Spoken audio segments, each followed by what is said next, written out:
So once again guys welcome back to our YouTube channel the engineers Adda dear. कैसे हैं आप लोग? I hope आप लोग अच्छे होंगे एंड स्टडी चल रही होगी क्योंकि एग्जाम भी नज़दीक आ गया है। तो आज बात कर लेते हैं अपने environmental studies and disaster management की। जैसा कि आप जानते हैं पॉलिटेक्निक यूपीबीटी थर्ड सेमेस्टर के नया सिलेबस है। यदि आप भी कहीं से सिलेबस को पढ़ चुके हैं तो प्लीज़ सिलेबस को मैच कर लीजिएगा कि नंबर ऑफ टॉपिक आपके छूटे नहीं हैं, कौन सा सिलेबस में चेंजेस आए हैं। और डिजास्टर मैनेजमेंट में जो कि इसके पहले इन्वायरमेंटल स्टडीज़ था और डिजास्टर मैनेजमेंट जुड़ गया है, तो इसमें कौन कौन से टॉपिक पढ़ने हैं। आई होप आप लोग सब कुछ जान गए होंगे कि डिजास्टर मैनेजमेंट का सिलेबस क्या, उसमें कौन से टॉपिक पढ़ने वाले हैं। तो यदि आप नहीं जानते तो डोंट वेरी, इस वीडियो में हम सभी चीज़ें वन बाय वन समझेंगे और नंबर ऑफ टॉपिक्स इसमें हम समझेंगे। ये मैराथन सेशन है, लगभग 2 से ढाई घंटे जितना भी हो सके कवर करेंगे और नंबर ऑफ टॉपिक्स हम कवर करेंगे। यदि आप भी अभी तक इन्वायरमेंटल स्टडीज़ की किताब भी नहीं खरीदे और कहीं से भी एक अक्षर भी पढ़ाई नहीं किए तो प्लीज़ वीडियो में कंटिन्यू बने रहिएगा गाइस। इसमें नंबर ऑफ सब टॉपिक आपके क्लियर होने वाले हैं। यदि इन्वायरमेंट क्या होता है, environmental studies and disaster management के बारे में थोड़ा सा भी आपको नॉलेज नहीं है तो ये वीडियो आपके लिए काफ़ी ज़्यादा हेल्पफुल रहेगा। सो प्लीज़ वीडियो में कंटिन्यू बने रहिएगा। ये मैराथन सेशन में हम नंबर ऑफ टॉपिक्स सॉल्व करेंगे, नंबर ऑफ टॉपिक्स को समझेंगे, एनवायरमेंटल स्टडीज़ को कंप्लीट कर लेंगे। यदि आप इस लेक्चर को देख के जाते हैं तो कहीं ना कहीं आपको बेनिफिट मिलने वाला है। तो प्लीज़ वीडियो में कंटिन्यू बने रहिएगा और अपने दोस्तों के साथ भी इसे शेयर कर दीजिए। ओके, देखिए क्या है, बात करते हैं हम environmental studies and disaster management की। तो ये हमारा सब्जेक्ट है। सब्जेक्ट की बात कर लेते हैं तो हमारा जो पहला चैप्टर है, जैसा कि जानते हैं पहला चैप्टर क्या होता है, इंट्रोडक्शन। इंट्रोडक्शन मतलब क्या है, परिचय है। जी हाँ गाइस, इंट्रोडक्शन के बारे में पढ़ेंगे, वन बाय वन चीज़ों के बारे में समझेंगे। इसमें परिस्थिति क्या होती है, डिफिनीशन ऑफ इकोलॉजी। जी गाइस, डिफिनीशन ऑफ इकोलॉजी क्या है तो आपको सीधे सीधे शब्दों में बता दें, यहाँ सब लिखा है, आप पढ़ लीजिएगा। इकोलॉजी शब्द जो ग्रीक भाषा के दो शब्द और इकोस मतलब वास स्थान तथा लोगोस तथा अध्ययन मतलब स्टडी से मिलकर बना है। ये सब लिखा है, आप पढ़ सकते हैं अच्छे से। हम नंबर ऑफ टॉपिक्स को क्लियर करते हुए चलेंगे तो आप मेरी बातों को बहुत ध्यान से सुनते जाइएगा, क्योंकि इन्वायरमेंटल स्टडीज ऐसा सब्जेक्ट है जिसमें आप बस सुने रहेंगे, पढ़े रहेंगे, एक बार ओवरव्यू करे रहेंगे तो आपके सभी डाउट सभी क्वेश्चंस क्लियर हो जाएंगे। तो बात कर लेते हैं इसकी प्रॉपर डिफिनीशन की। तो प्रॉपर डिफिनीशन की बात कर लेते हैं तो क्या है कि लोगोस मतलब स्टडी से मिलकर बना है, जिसका क्या है, जिसका अर्थ विभिन्न वास स्थानों में रहने वाले जीवों में उनके प्रभाव का अध्ययन है। ये समझ में आया? नहीं समझ में आया तभी समझाता हूँ, बस आप वीडियो में कंटिन्यू बने रहिएगा, कोई भी टॉपिक्स छूटेगा नहीं। देखिए इसकी प्रॉपर डिफिनीशन ये है कि विज्ञान की ऐसी शाखा, द ब्रांच ऑफ साइंस मतलब विज्ञान की एक ऐसी शाखा जिसके अंदर क्या करते हैं हम, वातावरण एवं जीवों के परस्पर संबंधों का अध्ययन करते हैं। ये क्या होता है, परस्पर संबंधों का मतलब क्या होता है तो सभी आप जान जाएंगे अभी। देखिए इकोलॉजी में क्या होता है कि विज्ञान की एक ऐसी शाखा जिसके अंतर्गत हम क्या करते हैं, अंतर्गत वातावरण और उसमें जीवों के परस्पर संबंधों का अध्ययन किया जाता है, इकोलॉजी कहलाता है। ओके, और परिस्थितिकी जो है कृषि में एक महत्वपूर्ण भूमिका निभाती है। फसलों का चक्रण, खरपतवार नियंत्रण समाधान इकोलॉजी से ही होता है। तो ये क्या है, संबंध क्या बताया गया, इसको हम आपको बताते हैं। देखिए पृथ्वी पे बहुत से जीव जंतु, मनुष्य, सभी प्राणी यहाँ निवास करते हैं पृथ्वी पे। और क्या होता है हमारे आसपास आप देख रहे हैं, सूर्य है, हमारे पास हवा है, आसपास नदियाँ हैं, पानी है, तो इनके बीच में हमारे जंतु जीव और के बीच में सो प्राकृतिक चीज़ें, इनके बीच में कोई ना कोई रिलेशन है। जैसा सपोज दैट आप एग्जाम्पल मानिए, हम क्या हैं, हम मनुष्य हैं। मनुष्य मतलब इंसान है, तो मानव में और पौधों में, जीव जंतुओं में एक संबंध, कैसे संबंध है आप समझिए। मनुष्य कोई मनुष्य क्या करता है, मान लीजिए मनुष्य अपना भोजन बनाता है, जीव जंतुओं को खाकर, पेड़ पौधों को खाकर, मतलब साग सब्जियाँ वही चीज़। तो ये इससे रिलेट करता है कि पेड़ पौधों मनुष्यों को प्रभावित करता है, मतलब इससे भोजन आप प्राप्त करते हैं। और पेड़ पौधे क्या करते हैं, सूर्य से प्रकाश लेते हैं और फोटोसिंथेसिस की क्रिया द्वारा अपना कहीं ना कहीं भोजन बनाते हैं। तो इनके बीच में एक संबंध हो जाता है। यही संबंध, यही आसपास का जो संबंध है हमारा, यही मतलब देखिए सूर्य हमारे ऊपर क्या प्रभाव डालता है, हम कैसे मौसम पे प्रभाव डालते हैं। मनुष्य जैसे आप जानते हैं पेड़ पौधे की कटाई करता है तो मौसम पे कहीं ना कहीं इफेक्ट पड़ता है, और मौसम का कहीं ना कहीं मानव प्राणी पर भी इफेक्ट पड़ता है। तो ये सब चीज़ें एक दूसरे से संबंधित है।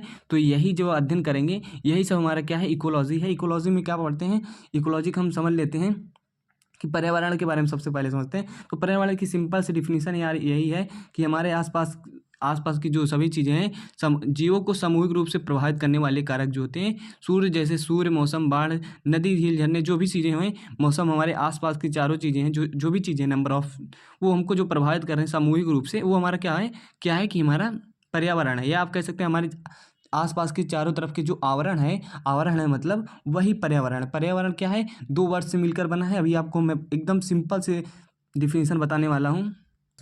वीडियो में कंटिन्यू बने रहिएगा। देखिए ये सब प्रभावित रूप से क्या है, जीवों को सामूहिक रूप से प्रभावित करने वाले कारक है, जैसे कि सूर्य, पृथ्वी, मौसम, ये सब मतलब प्रभावित करते हैं कहीं नहीं कहीं। तो इसमें बात कर लेते हैं इकोलॉजी क्या है। इकोलॉजी के जनक जो हैं वो हैकल नामक वैज्ञानिक, यहाँ लिखा नहीं है इकोलॉजी के जनक। अभी आपको इन्वायरमेंट अच्छे से समझाते हैं, बस आप वीडियो में कंटिन्यू बने रहिएगा। देखिए इकोलॉजी के पारिस्थितिकी के जनक कौन है, हैकल नामक वैज्ञानिक है। मॉडर्न इकोलॉजी के, तो ये हमारे थोड़े से मतलब इंपॉर्टेंट टॉपिक या कहें तो पॉइंट हो गए जो कि एग्जाम में हम बढ़ा के लिख सकते हैं। बाकी ज़रूरी नहीं, कोई डाटा स्टोर करना ज़रूरी नहीं है, क्योंकि इन्वायरमेंटल है, इसमें डाटा का कोई वो नहीं होता, आप अपने अकॉर्डिंग लिख सकते हैं। लेकिन हाँ बता देना जानकारी के अनुसार। तो पारिस्थितिकी को दो भागों में बांटा गया है। तो क्या है, एक स्वपारिस्थितिकी है, ऑटो इकोलॉजी है, और एक क्या है साइनो इकोलॉजी। ऑटो इकोलॉजी में क्या है, आप देख सकते हैं कि इसमें इकोलॉजी एक ऐसी शाखा है जिसके अंतर्गत क्या करते हैं, किसी वातावरण में रहने वाले विशेष किसी एक ही प्रजाति के जीवों को जनन, वृद्धि, मरण और सभी चीज़ों के बारे में अध्ययन करते हैं। मतलब कि इसमें बेसिकली किसी एक विशेष प्रजाति के जीवों के बारे में, जैसे कि मान लीजिए मनुष्य के बारे में, मनुष्य के एक लिए शेर, चीता, किसी भी विशेष प्राणी और उसमें प्रभावों का अध्ययन करते हैं।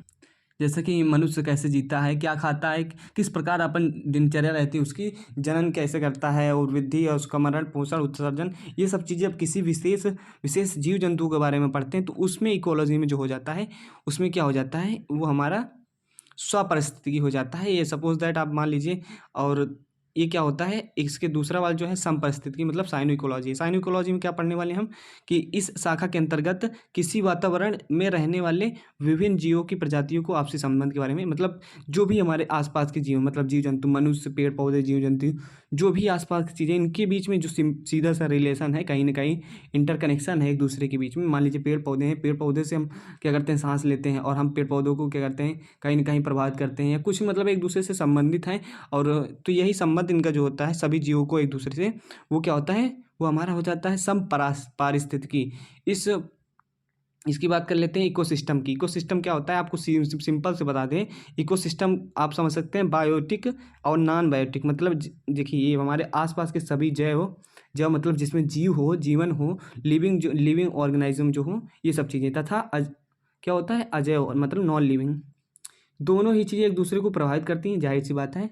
जैसा कि पेड़ पौधे हो गए, जीव जंतु हो गए, इसमें सूर्य हवा का प्रभाव पड़ता है, और जीवों का प्रभाव एक दूसरे पे पड़ता है, मतलब लिविंग नॉन लिविंग हो गई।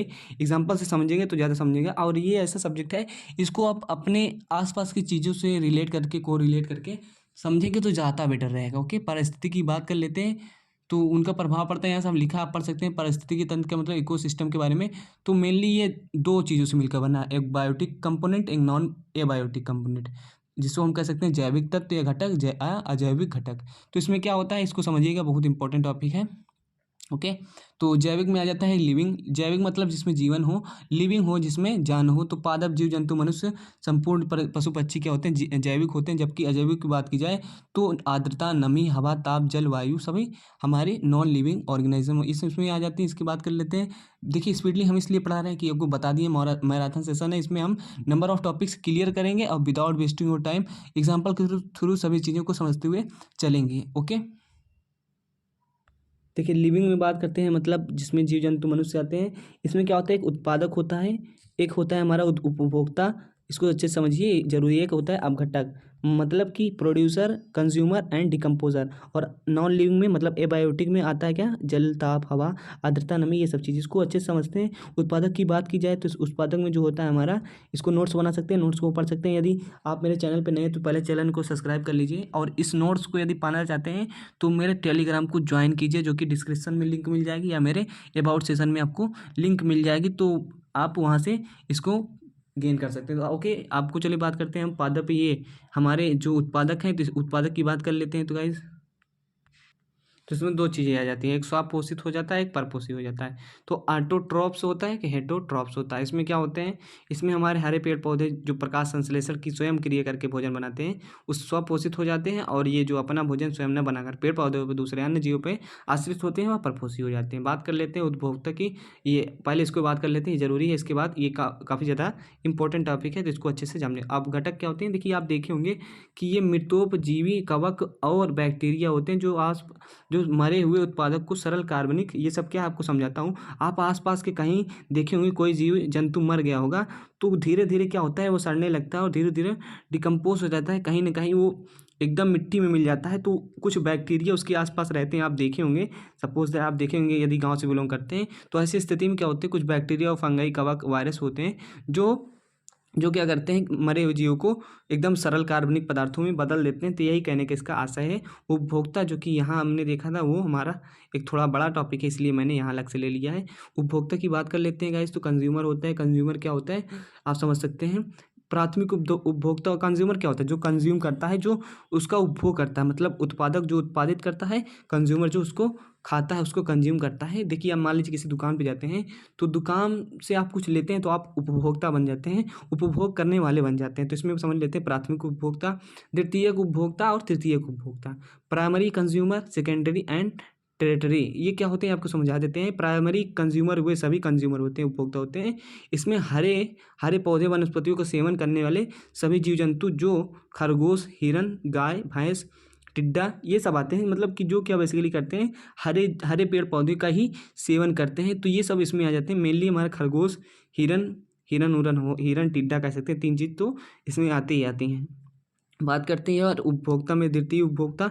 तो इसको समझिए, ये प्राथमिक उपभोक्ता अर्थात शाकाहारी जंतुओं को खाएंगे, मतलब ये क्या होते हैं, ये उपभोक्ता मतलब इनका उपभोग करेंगे। ओके, ये उपभोक्ता इनका उपभोग करेंगे, और ये उत्पादक का उपभोग करेंगे, जो प्रोड्यूसर है। तो ये बात कर लेते हैं इनकी, ये क्या होते हैं, ये अर्थात ये क्या करते हैं, प्राथमिक उपभोक्ताओं को खाएंगे। जैसे मांस हो, लोमड़ी हो गया, मेढक हो गया, सांप हो गया। मेढक मान लीजिए टिड्डे का खाएगा। ओके, तो ये सब चीज़ें हैं, इनसे रिलेट करती हैं। तो द्वितीयक तृतीयक उपभोक्ता की बात कर लेते हैं। तो इसको हम क्या करते हैं, टॉप कंज्यूमर भी कह सकते हैं। तो ये टेरिटरी कंज्यूमर जो होते हैं हमारे, ये प्राइमरी तथा सेकेंडरी दोनों जंतुओं को खाते हैं। जैसे कि शेर हो गया, गिद्ध हो गया, उल्लू, मतलब ये सब चीज़ें क्या होती हैं, इसको समझ लीजिए। ये बेसिकली आपके लिए ज़्यादा इंपॉर्टेंट जो फिगर बना है। यहाँ क्या है, सूर्य है, यहाँ उत्पादक है, प्राथमिक उपभोक्ता, द्वितीयक और तृतीयक। मान लीजिए सूर्य है, सूर्य से क्या होगा, फोटोसिंथेसिस मतलब प्रकाश संश्लेषण की क्रिया द्वारा जो पौधे भोजन बनाएंगे, मतलब पौधे बने, यहाँ पौधे से क्या करेंगे, भोजन बनाएंगे। तो उसको मान लीजिए घास फूस या कुछ चीज़ें हैं, जैसे हमारे खरगोश या हिरन उसे खा लेता है, हिरन इसको खा लेता है, यहाँ समझ सकते हैं, हिरन खा लेता है। तो क्या होता है कि अब हिरन खा लिया, तो ये प्राथमिक उपभोक्ता है, जो क्या करता है, उत्पादक को खाता है, जैसे कि आप जानते हैं। और इसके बाद हिरन को मान लीजिए भेड़िया, लोमड़ी वगैरह ने खा लिया। तो द्वितीयक उपभोक्ता ये होता है, सेकेंडरी वाला। और इसी को मान लीजिए शेर ने खा लिया, तो ये तृतीयक हो जाएगा। तो एरो बनी है, आप यहाँ समझ सकते हैं। तो यहीं से आपको समझ में आ गया होगा। लेकिन इसके बाद जो टॉपिक है हमारा, ऊर्जा का 10% का नियम, the law of 10% of energy, मतलब ऊर्जा का 10% नियम। देखिए, इसका मेन मोटिव ये है, हम आपको समझा दे रहे हैं। मान लीजिए आपके पास कुछ चीज़ें हैं, आपके पास बहुत एनर्जी है, तो आपसे एनर्जी कोई ले नहीं सकता, पूरी एनर्जी कोई नहीं ले सकता। कैसे, आपसे केवल कोई यदि छीनेगा, कुछ भी कर लेगा, तो आपका 10% ही एनर्जी पाएगा, 90% तेज एनर्जी आपके अंदर ही खत्म हो जाती है। मेन चीज़, मेरी बात को समझ लीजिए, आपको समझ में आ जाएगा। तो यही कहा गया है कि जीव जंतु को कुछ कार्य करने के लिए कुछ ऊर्जा की आवश्यकता होती है, जिसके लिए कुछ भोजन ग्रहण करते हैं, भोजन के लिए किसी अन्य जीव घटक का शिकार करते हैं। सिंपल सा है, बना के लिख सकते हैं। फिर वे क्या होता है, प्रत्येक स्तर पर 90% ऊर्जा का स्वयं जैविक क्रिया मतलब चलना फिरना, टहलना, उत्सर्जन, पाचन, श्वसन, ये सब जैविक क्रियाएं। तो इसके अंदर क्या होता है, लगा देते हैं। 90% तो इसी में चला जाता है उनका, जो वो खाते पीते हैं, वो अपनी जैविक क्रियाओं में ही दे देते हैं। और बचा हुआ 10% क्या होता है कि वो आगे वाले उत्पादकों को मतलब उपभोक्ताओं या जीवों को स्थानांतरित कर देते हैं। इसको देख लीजिएगा। देखिए, वीडियो क्वालिटी अब बढ़ा लीजिए यदि आपको चीज़ें नहीं दिख रही, क्योंकि कभी कभी ऐसा होता है कि ब्लर दिखता है। तो यहाँ सब चीज़ें लिखी हुई हैं। 90% स्वयं जैविक क्रियाओं आदमी लगा देता है, तथा बचा हुआ 10% अपने आगे वाले को स्थानांतरित कर देता है। अर्थात ऊर्जा लंबे समय तक बार बार उपयोग में नहीं लाई जा सकती। यही ऊर्जा का 10% नियम है। ये सब छोड़िए, ये सब पढ़ लिए हैं जो मैंने बताया। आप यहाँ देखिए, एक एग्जाम्पल के थ्रू आप समझेंगे तो आपको बहुत अच्छे से क्लियर होगा। आई होप आपको सब कुछ समझ में आ जाएगा। देखिए, यहाँ लिखा क्या है, यहाँ मान लीजिए सूर्य है, सन है, जो क्या करता है, जो फोटोसिंथेसिस की प्रक्रिया द्वारा हमारा ये जो हमारा है, ये क्या करता है, इससे इतनी एनर्जी लेता है, 1000 kilo calorie. 1000 kilo calorie suppose that energy ले लिया। अब क्या करता है, अब ये एनर्जी लिया। अब इसको मान लीजिए कोई खा लिया, किसने खा लिया? खरगोश ने। घास फूस है, पेड़ पौधा है, खरगोश ने या हियर ने, मतलब डियर ने, डियर जिसे कहते हैं हिरन, मतलब प्राथमिक उपभोक्ता ने इसे खा लिया। तो वो क्या करेगा, उसका जो खाने के बाद क्या करेगा, उपभोग करने के बाद केवल उसके 10% ही पाएगा। तो आप जानते हैं 1000 का 10% 100 किलो कैलोरी। ओके, अब मान लीजिए प्राथमिक उपभोक्ता को कोई द्वितीयक उपभोक्ता खा लेता है, जो मान लीजिए सपोज दैट लोमड़ी होता है, तो उसके पास 10 किलो कैलोरी ही एनर्जी जाएगी। ये आप यही ऊर्जा का नियम है, 10% मिला है। और उसको मान लीजिए तृतीय उपभोक्ता जो टॉप कंज्यूमर होता है, वो उसके पास 1% जाएगा, क्योंकि हम जानते हैं 10% ही आगे स्थानांतरित होती है। अर्थात हम कह सकते हैं कि प्रत्येक चरण में 90% ऊर्जा स्वयं स्वयं जीव अपने पास रख लेता है। यही सब चीज़ें हैं, आपको सब समझ में आ गया होगा। अब बात कर लेते हैं यार खाद्य श्रृंखला की। खाद्य श्रृंखला भी बहुत ईजी है, तो इसको समझिए। खाद्य श्रृंखला क्या है? तो एक होता है उत्पादक, एक होता है उपभोक्ता। उत्पादक मतलब जो उसको निर्माण करता है, उत्पादित करता है, और एक होता है जो उपभोग करता है, उसको खाता है। तो यहाँ सबसे सिंपल समझते हैं, पेड़ पौधे हैं जो कि उत्पादक होते हैं, प्राथमिक उपभोक्ता होते हैं, द्वितीयक होते हैं, तृतीयक होते हैं। मान लीजिए कोई प्लांट है, इसको एग्जाम्पल समझ रहे हैं। टिड्डा उसको खाया, टिड्डे ने मान लीजिए प्लांट को खाया, फिर उसको मेढक ने खाया, मेढक को सांप ने, सांप को गिद्ध ने। तो ये एक श्रृंखला बन गई। मतलब कि जो प्राणी हैं, जीव हैं, वो जीवन यापन करने के लिए, यहाँ आप पढ़ सकते हैं, एक जीव द्वारा अपने भोजन के लिए दूसरे जीव का उपभोग करने से बनने वाली श्रृंखला खाद्य श्रृंखला कहलाती है। तो यहाँ देख रहे हैं कि अपना भोजन करने के लिए एक दूसरे को खा रहे हैं, चबा रहे हैं, तो यहीं से एक श्रृंखला बन गई है, जिसे हम कह सकते हैं खाद्य श्रृंखला, फूड चेन। यहाँ भी आप सकते हैं, प्लांट है, हिरन ने खाया, हिरन को लायन ने खा लिया। तो ये आप इस श्रृंखला को समझ सकते हैं, यही एक श्रृंखला है। और भी श्रृंखला हो सकती है, चीज़ें क्लियर हो रही होंगी। बात कर लेते हैं कि प्रॉपर डेफिनेशन की। तो एक जीव द्वारा अपने भोजन के लिए दूसरे जीव का उपयोग करने से बनी श्रृंखला खाद्य श्रृंखला कहलाती है। यह मुख्य 3 प्रकार से, यदि बात की जाए चरणों में विभाजित करने पे, मतलब बाय द स्टेज के अकॉर्डिंग बात की जाए, तो 3 चरणों में, मतलब मेनली 3 प्रकार से वर्गीकृत की जाएगा। किस पे आधार पे? चरणों के आधार पे। तो 3 चरण वाली खाद्य श्रृंखला, मतलब क्या, इसमें हम 3 चरण वाली ऐसा दिखा सकते हैं। घास को हिरन ने खाया, हिरन को शेर ने खाया। तो इस क्या होता है, इस चरण में 3 उपभोक्ता जो होते हैं हमें हमारे, जिसमें उत्पादक, डायरेक्ट ऐसा भी हो सकता है कि उत्पादक के साथ उपभोक्ता हो जाए, या उपभोक्ता हैं 3 हो जाए। ये सब चीज़ें आप एग्जाम्पल के थ्रू समझ सकते हैं कि जो श्रृंखला है उसमें तीन लोग रहेंगे। तो और 4th स्टेज वाली क्यों समझ लेते हैं। इसमें क्या करेंगे, घास को टिड्डे ने, टिड्डे को मेढक ने, मेढक को पक्षी ने। और इसको और तरीके से कर सकते हो, घास को हिरन ने खाया, हिरन को लोमड़ी ने खाया, लोमड़ी को शेर ने खाया। तो 4th स्टेज वाली भी हो सकती है, मतलब अपने अकॉर्डिंग बना सकते हैं। कई चैन है यार, 5 स्टेज की बात कर लेते हैं। तो घास को टिड्डे ने खाया, टिड्डे को मेढक ने, मेढक को सांप ने, सांप को चील या बाज ने खाया। ओके, तो मेनली हमारे अकॉर्डिंग एथेरॉइड जो हैं, वो सब चीज़ें ऐसी हैं, 3 ही भागों में वर्गीकृत की गई। ऐसा नहीं कर सकते कुछ 6 7 8 चैन वाली श्रृंखला, ऐसा नहीं, स्टेज वाली। तो ये सब सिंपल सा है, इतना ही दिया गया है सिलेबस में। तो अब बात कर लेते हैं खाद्य जाल की। खाद्य जाल क्या है? जब किसी खाद्य श्रृंखला में प्राथमिक और द्वितीयक उपभोग, देखिए इसको थोड़ा सही से पढ़ लीजिएगा, क्या होता है हम आपको समझा दे रहे हैं, इसको ना पढ़िए, थोड़ा डिस्टर्ब है, थोड़ा गलत है, इसको मैं आपको बता दे रहा हूँ। इसका अर्थ क्या होता है, अनेक खाद्य श्रृंखलाओं के आपस में जुड़ने से बनने वाली जो श्रृंखला होती है, वो क्या होती है, वो खाद्य जाल, मतलब अनेक खाद्य श्रृंखलाओं से आपस के जुड़ने से। यहाँ लिखा है, पढ़ सकते हैं, मैं कभी कभी जल्दीबाजी में थोड़ा गलत पढ़ देता हूँ, तो उसके लिए सॉरी फॉर दैट। देखिए क्या होता है, अनेक अर्थात अनेक खाद्य श्रृंखलाओं से आपस में जुड़ने से बनने वाली जाल को खाद्य जाल कहते हैं। The interconnection of food chain is known as food web. ये सब चीज़ें आपको समझा दे रहा हूँ। फूड वेव होता क्या है, इसको इंग्लिश में फूड वेव कहते हैं, जिसे कहते हैं खाद्य जाल। क्लियर है। यहाँ मान लीजिए कोई पौधा है, पौधे को ये कोई मान लीजिए चैन है, पौधा है, हिरन को शेर ने खाया। ये सब चीज़ें हैं, जरूरी है समझना। वो पौधा है, टिड्डे ने खाया, मेढक को सांप ने, बाज ने, ये मान ली श्रृंखलाएं हैं, मतलब यहाँ कुछ चैन दी गई हैं। पौधा है, खरगोश है, इसको लोमड़ी ने खाया। तो आपको मैं समझाने का प्रयास करता हूँ कि होता क्या है। मान लीजिए यहाँ इस वाली श्रृंखला को पकड़ लीजिए, मतलब अपने पास रख लीजिए, कुछ भी कर लीजिए आपके पास में जो हो। देखिए यहाँ पौधा है, मुर्गी है, मनुष्य है, शेर है। तो शेर, जरूरी नहीं है कि इसी सीरीज में जो श्रृंखला है, उसी सीरीज में ही शेर को भोजन मिले, शेर मनुष्य को ही खाए, ये जरूरी नहीं। ये डायरेक्ट मुर्गी को भी खा सकता है। ओके, मुर्गी की खा सकता है, यहाँ शेर लोमड़ी को नहीं खाएगा डायरेक्ट। खरगोश को भी खा सकता है। ओके, तो ये जो हमारा सांप है मेढक को नहीं, डायरेक्ट टिड्डे को भी खा सकता है। शेर शेर यदि इसमें मान लीजिए शेर इसको मेढक को भी सांप को भी, मतलब मेरे समझने का तरीका जो है बता रहा हूँ आपको कि यही जो है मतलब ज़रूरी नहीं है कि जो सीक्वेंस हम श्रृंखलाओं में पढ़े थे कि इसके बाद इसको ये ग्रहण करेगा, तो वो ज़रूरी नहीं, तो उसके बीच में इंटरकनेक्शन भी हो सकता है। तो यही समझ लीजिए आप। एक एग्जाम्पल और है, क्या है, मान लीजिए आप पेड़ पौधा है, मतलब जो कि उत्पादक यार मेन जरूरी है, यही चीज़ें निर्मित होती हैं। जिसको मान लीजिए हिरन ने खाया, हिरन को लोमड़ी ने खाया, लोमड़ी को भेड़िए ने मान लीजिए खा लिया, नहीं खाया, नहीं भेड़िए नहीं खाएगा।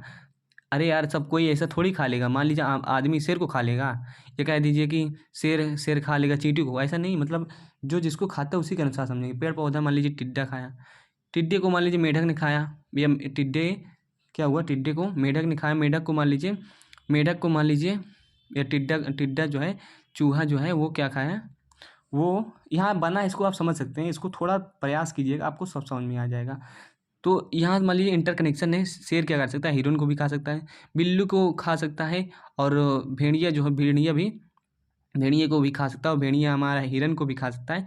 इनको बीच में इंटरकनेक्शन है। तो इंटरकनेक्शन जो है डायरेक्ट, यही हमारा क्या है, यही हमारा food web the interconnection of food chain, यहाँ लिखा है इस कॉल्ड फूड वेव क्या होता है, इंटरकनेक्शन ऑफ फूड चेन होता है इस कॉल्ड। ये सब चीज़ें हैं, एग्जाम्पल से आपको समझ में आ गया होगा।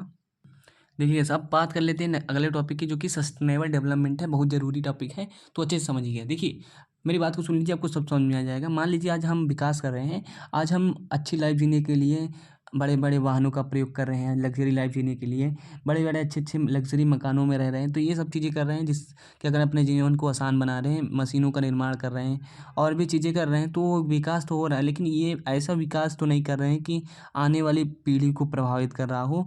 मतलब कि जो विकास है, कहीं आने वाले फ्यूचर में कई ज़्यादा समस्याएं न उत्पन्न हो जाएं, तो उस प्रकार का विकास नहीं करना है। तो सस्टेनेबल डेवलपमेंट एक ऐसा डेवलपमेंट है जिसमें क्या करते हैं, हम आने वाली पीढ़ी के देख करके विकास करते हैं, जिससे कि आने वाली पीढ़ी उससे प्रभावित ना हो या वर्तमान पीढ़ी भी प्रभावित ना हो। तो ये इस प्रकार का डेवलपमेंट के अंदर कद आता है सस्टेनेबल डेवलपमेंट के। तो इसी को पढ़ते हैं और समझ लेते हैं अच्छे से। क्या होता है, ऐसा विकास जो मानव जीवन को आसान बनाता हो और उनकी आवश्यकताओं को पूर्ति करता हो, इस प्रकार करता हो कि आने वाली भावी पीढ़ी को क्या हो, ज़रूरतों की आवश्यकताओं को पूरा करने के लिए समझौता न करना पड़े। समझौता का मतलब ये हुआ कि आज हम क्या कर लेते हैं, कुछ चीज़ ऐसा निर्माण कर लेते हैं। मान लीजिए कि अभी हम पेड़ पौधों को काट रहे हैं, ठीक है, कागज़ बनाने के लिए और भी चीज़ें करने के लिए, और आने वाले समय ऐसा ना हो कि मनुष्य को क्या करना पड़े, ऑक्सीजन सिलेंडर लेकर घूमना पड़े। सपोज दैट, मान लीजिए, हंसने वाली बात है, एक मतलब कल्पना कर सकते हैं कि समझौता ना करना पड़े, कि ऐसा करना ना पड़े।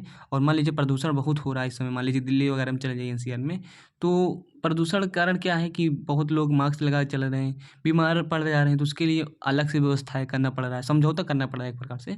तो आपको समझ में आ गया होगा। तो इस प्रकार के डेवलपमेंट को क्या करते हैं, समझौता ना करना पड़े। तो इस प्रकार के जो डेवलपमेंट होता है, सस्टेनेबल डेवलपमेंट होता है, सतत विकास होता है। हिंदी वाले भी समझ सकते हैं, इंग्लिश वाले भी, बोथ लैंग्वेज। ओके, मैं समझा रहा हूँ।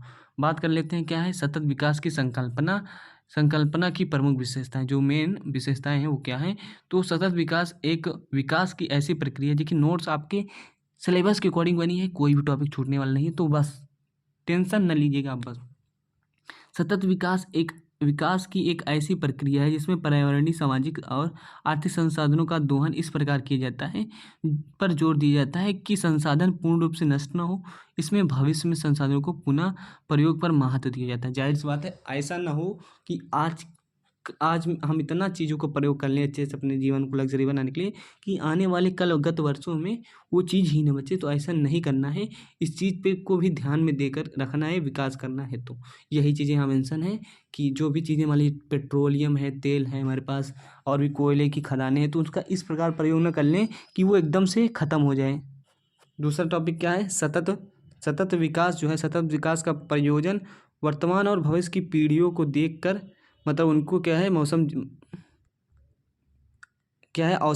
औसत जीवन की गुणवत्ता बनाए रख लें। मतलब कि ऐसा ना हो कि आज की लोगों की लाइफ अच्छी हो, आने वाले कल के लिए आज की सुविधा कल के लिए दुविधा हो जाए, तो ऐसा नहीं करना है। तो औसत गुणवत्ता वाले जीवन को प्रदान करना है, जैसा कि आने वाली पीढ़ी, भावी पीढ़ी, आने वाले जो लोग हों उनको भी समस्याएं ना हो, ये सब चीज़ें करनी। सतत विकास में आर्थिक के साथ साथ सामाजिक समता व पर्यावरणीय गुणवत्ता को भी ध्यान दिया जाता है। ऐसा नहीं है कि हम आर्थिक रूप से ही हमारी इकोनॉमी मजबूत होती जाए, हम बड़े आदमी बनते जाए, लेकिन पर्यावरण को भी ध्यान में न रखें, तो ऐसा नहीं है, मतलब इसमें ध्यान दिया जाता है। तो यही सब इसकी संकल्पना थी। बात कर लेते हैं resources of renewable and non renewable क्या होता है, सोर्सेज जो होते हैं ऊर्जा के नवीकरणीय और अनवीकरणीय संसाधन। तो यहाँ सब चीज़ें दी हैं। संसाधन क्या होता है कि हमारे आसपास की जितनी भी चीज़ें हैं जिनसे हम अपना काम चला रहे हैं, जिससे हम मानव जीवन को आसान बनाए हैं, जो हमारी आवश्यकताओं की पूर्ति कर रही हैं आसपास की चीज़ें, वो एक संसाधन है। जैसे पेट्रोलियम हो गया, गैस हो गए, कोयला हो गया, हवा, सूर्य, पानी, ये सब एक प्रकार का संसाधन है, खनिज पदार्थ। उसमें दो संसाधन बांटे गए हैं, एक नवीकरणीय होता है जिसे हम रिन्यूअल करते हैं, एक अनवीकरणीय होता है, जैसे गैर नवीकरणीय भी कहते हैं अनवीकरणीय वाले को। तो पहले समझ लेते हैं कि होता क्या हमारा नवीकरणीय संसाधन। ऐसे संसाधन जिनका प्रयोग बाद पुनः प्राप्त, मतलब ऐसे संसाधन जिसको हम बार बार प्रयोग कर सकते हैं, पुनः प्राप्त कर सकते हैं, उसकी मात्रा भी असीमित होती है। तो इस प्रकार को हम नवीकरणीय संसाधन करते हैं। जिसमें हम क्या आता है, जिसमें हमारा सूर्य, हवा, पानी, ये सब चीज़ें होता है। अनवीकरणीय की बात कर लेते हैं तो ऐसे संसाधन होते हैं जिनका बार बार प्रयोग नहीं किया जा सकता, एक बार प्रयोग करने पर ये खराब हो जाते हैं, इनका यूज़ बार बार नहीं किया जा सकता और उनकी मात्रा भी सीमित है। तो इस प्रकार को क्या करते हैं, अनवीकरणीय कहते हैं संसाधन। तो ये पढ़ सकते हैं, इसके अंदर कोयला, डीजल, पेट्रोलियम, ये सब चीज़ें आती हैं, आप समझ सकते हैं। पर्यावरण क्या है, पर्यावरण को आप समझा देते हैं, आपको भी तो थोड़ा बहुत समझाए थे कि चारों तरफ जो आवरण है, पर्यावरण दो शब्द से मिलकर बना है, जिसका मतलब परि मतलब चारों तरफ, आवरण मतलब एक कवर्ड है, एक कवरिंग है। तो वही क्या है, हमारा पर्यावरण है। इसको क्या समझते हैं, दो हमारे आसपास के, देखिए दो पार्टों तो डिवाइड है, एक क्या है फिजिकल, एक बायोटिक है। तो पहले पर्यावरण को समझते हैं। हमारे आसपास के चारों ओर से घिरे गैसों, हमारे आसपास की जो भी चीज़ें हैं, गैसें हैं, आसपास प्रकाश, सूर्यमंडल, जो भी हमारी चीज़ें हैं, उसको जो आवरण जो है उसका, वही हमारा पर्यावरण है। मतलब आसपास की जो चीज़ें हैं जो हमें घेरी हुई हैं, वही हमारा, इसको आप पढ़ लेते हैं अच्छे से। अर्थात हमारे आसपास की सभी चीज़ें जिनसे हम घिरे हुए हैं, वो उनके आवरण, घिरा आवरण क्या है, चारों तरफ से ढके हुए जो घिरा हुआ है वही आवरण है। तो ये सब चीज़ें हैं जो जीवों को सामूहिक रूप से प्रभावित करने वाले सभी कारक, सूर्य, ताप, ये सभी क्या है हमारे गैस, ये सब पर्यावरण के अंतर्गत आते हैं। तो यही सब चीज़ें हैं जिनसे हम घिरे हैं, आसपास की चीज़ें। पर्यावरण को आप अच्छे से जानते होंगे, ज़्यादा इसमें तामझाम करने की ज़रूरत नहीं है। बात करते हैं भौतिक पर्यावरण। तो पर्यावरण के अंतर्गत सभी भौतिक या अजैविक कह सकते हैं जिसमें जीव न हो, जैसा कि नॉन लिविंग फैक्टर जो होते हैं, जैसे सूर्य, ताप, हवा, आर्द्रता, पृथ्वी, वायु, ये सब चीज़ें क्या आती हैं, हमारी भौतिक पर्यावरण के अंतर्गत आती हैं। जिसको आप पढ़ सकते हैं। जैव पर्यावरण की बात कर लेते हैं गाइस। तो ये क्या होता है, वे सभी कारक, नॉन वो सभी लिविंग कारक जिससे पेड़ पौधे, जंतु एक दूसरे में प्रभावित करते हैं, सीधा संबंध होता है, जैसा कि जैव पर्यावरण कहलाते हैं। अर्थात इस पर्यावरण के अंतर्गत जीवों के बीच आपसी संबंध से है, जिससे मिलकर पर्यावरण बना है। इसको पढ़ सकते हैं। हमने भी बोल दिया, इसको पढ़ा दिया आपको। देखिए क्या होता है, ज़्यादा कुछ तामझाम करने की जरूरत नहीं, जैसे कि मैं बता रहा हूँ, बस एक बार रीडिंग लगा लीजिए, अच्छे से पढ़ लीजिए, सब कुछ क्लियर होता जाएगा। मानव, बात कर लेते हैं पर्यावरण की आवश्यकता क्यों है, नीडेड ऑफ इन्वायरमेंट। मानव जीवन व अन्य प्राणियों को जीवन पृथ्वी पर जीने के लिए अच्छे पर्यावरण की का होना बहुत आवश्यक है। इसे एक अच्छे पर्यावरण से ही मानव व अन्य प्राणी का जीवन पृथ्वी पर संभव है। जाहिर सी बात है, पर्यावरण न होता, जिससे पेड़ पौधे न होते, सांस कहाँ से लेते, बताओ कहाँ से लेते सांस। तो यही सब चीज़ें हैं। पृथ्वी पर बढ़ती जनसंख्या के कारण प्राकृतिक संसाधनों में कमी आ रही है, जिससे वनों की कटाई, पेड़ों की, अनेक औद्योगिक कंपनियों से निकलने वाले प्रदूषण हमारे आसपास वायु में उपस्थित गैसों को अन्य चीज़ों को प्रभावित करते हैं, जिससे पर्यावरण दूषित हो रहा है, असंतुलित हो रहा है, जो सभी के लिए, सभी प्राणियों के लिए हानिकारक है। अतः पर्यावरण की सुरक्षा हमें ध्यान देना चाहिए, जिससे पृथ्वी पर प्राणी जीवन यापन अच्छे से कर सके। तो ये टॉपिक आपका क्लियर हुआ, पर्यावरण क्या हुआ। लेकिन अब बात कर लेते हैं बायोस्फीयर की। बायोस्फीयर क्या होता है, जैवमंडल। हमारे आसपास की सभी चीज़ें, जीव जंतु, पेड़ पौधे, समुद्र, वातावरण, जो भी हमारी चीज़ें हैं, वो हमारे सभी जैवमंडल के अंतर्गत आती हैं। जैसा कि जो आप सोच सकते हैं, आपके आसपास सपोज दैट नदी, तालाब, झील, झरने, सूर्य, हवा, पौधे, सब क्या है, जैवमंडल है। पृथ्वी में जैवमंडल ही है। तो हमारे क्या है कि पृथ्वी मतलब जैवमंडल को 3 भागों में बांटा गया है। So biosphere is divided in 3 part. जैसा कि आप देख सकते हैं, बायोस्फीयर 3 पार्टों में डिवाइड है। एक लिथोस्फीयर, एक हाइड्रोस्फीयर, एक एटमॉस्फेयर। स्थल मंडल, जल मंडल, वायुमंडल। स्थल मंडल में क्या होते हैं, इसमें वे सभी चीज़ें आती हैं जो स्थल पर रहती हैं, पेड़ पौधे, जीव जंतु, मनुष्य वगैरह, सभी मिट्टी उट्टी आदि। देखिए जलमंडल की बात कर लेते हैं, तो इसमें जलीय स्रोत आते हैं जिसमें पानी रहता है, जैसा कि जल, समुद्र, महासागर, नदी, झील, झरने आदि। वायुमंडल की बात कर लीजिए, ये जल व स्थल मंडल के चारों ओर फैले हुए होते हैं। यहाँ सब लिखा, पढ़ रहे हैं हम, नाइट्रस ऑक्साइड, ऑक्सीजन, अमोनिया, ये सब सभी जो गैसें होती हैं मतलब जो वायुमंडल में है वो हमारी क्या है, वायुमंडल है। वायुमंडल एक बड़ा टॉपिक है, इसके बारे में हम डिटेल करते हैं। वायुमंडल क्या होता है, पृथ्वी के चारों ओर घिरे गैसों के आवरण को वायुमंडल कहते हैं। वायुमंडल विभिन्न परतों का, विभिन्न गैसों का मिश्रण है। आप देख सकते हैं कि इसमें क्या क्या है, नाइट्रोजन है जो कि 78 पॉइंट समथिंग होता है, लेकिन 78 से 89 मैंने लिख दिया है, तो डाटा उतना जरूरी नहीं है, लेकिन हाँ मोटा मोटा समझ सकते हैं। ऑक्सीजन 20 से 21% है, 20 पॉइंट समथिंग है।